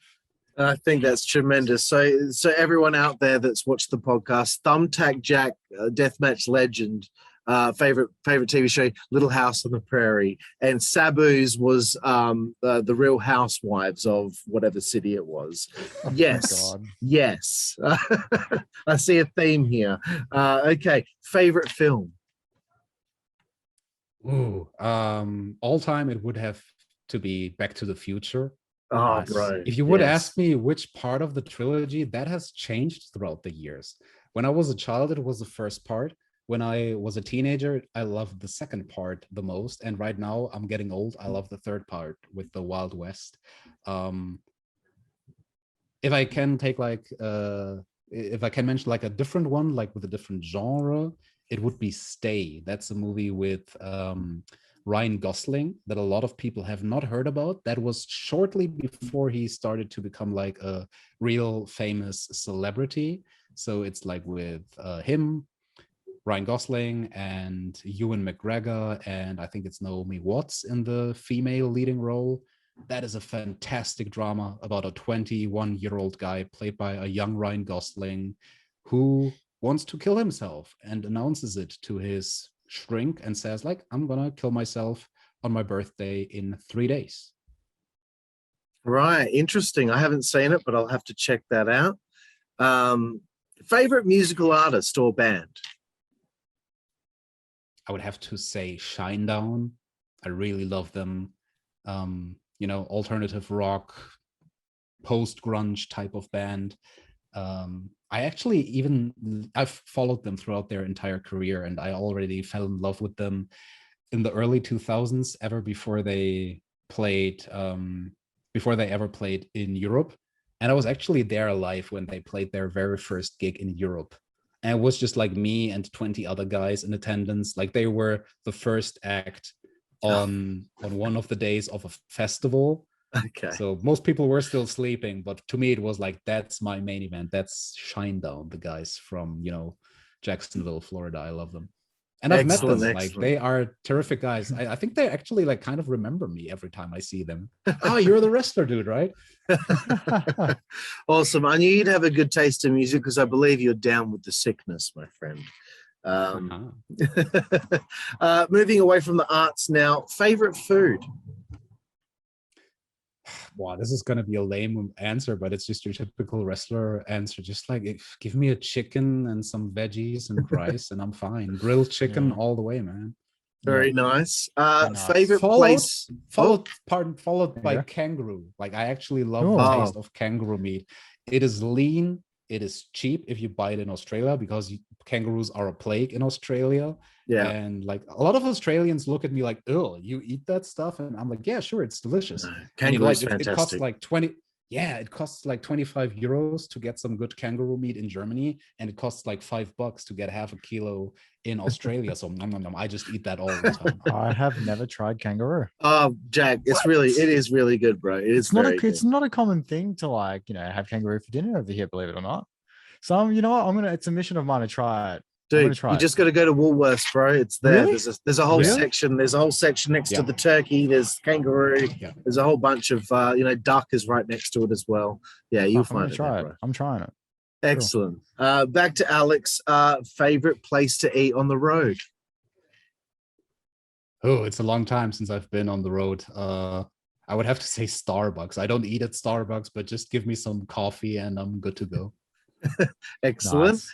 I know you said earlier at one stage in your life you weren't drinking, but maybe you drink now. What would be your favorite alcoholic beverage? Yeah, I drink like once or twice a year. Very, very rarely. If I do, I like the taste of red wine. Nice. Actually, my favorite brand is an Australian red wine, which you can get over here in Germany. And I like the taste of whiskey as well, but those are pretty much the only two alcoholic beverages that I like the taste of. Fair enough. And I drink red wine as well, although I've been drinking beer tonight, but red wine is a favorite of mine. Second last one, Alex, it's the naughtiest one. It's your favorite female body part.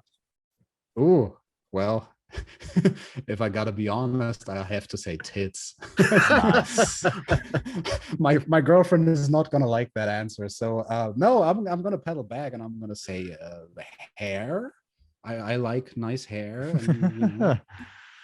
Okay. Nice. Hair is the official answer, but unofficially tits. Okay. And the final one here on 5 Second Frenzy, Alex, is your favorite curse word. Ooh, verfickte Scheiße. I don't know. That's kind of like some German cursing for you, which is like shit and fuck all mixed into like one angry verfickte Scheiße. Excellent. I'll I never can say- tell there you you go. that's the first time we've had that answer on the I would show. never say that in Germany. Now I know. Would be so funny though. Absolutely. Well, Thumbtack Jack, what a privilege it was to have this opportunity to speak with you here tonight and today for yourself. I know Jack himself was very excited to talk to you because he's been a fan of yours over the years. And, you know, I think this might have been one of the best interviews we've ever had. You were so intelligent and well-spoken, and your answers were so meaningful. And as per usual, Jack, you know I always say this every time, but this rings so true. And you know all about this, Alex. We live in the most isolated city in the world. So you had that reach all the way over here to have fans and people here that appreciated everything that you did in the wrestling business. So that means a lot to reach to the most isolated city in the world, Perth, Western Australia. So we just hope that you feel like proud of everything that you accomplished in your life so far. Man, thank you for the high praise. That is really fantastic to be able to reach people at the other end of the world. And yeah, I guess right now I'm just gonna have to grill myself some nice kangaroo meat. Oh no. Excellent, bro. Well, thank you again. And hopefully when the pandemic's over, we can all meet up in person and we can eat some kangaroo together. No. That'd be awesome. Absolutely. Let's do it. Thank you to Thumbtack Jack. Thank you to my co-host here, Jack Wallace. My name's Karlifornia Fury. This was the Insider's Edge podcast here on the WZWA Network in conjunction with Blue Wire Hustle. And we will see you next time. Thank you.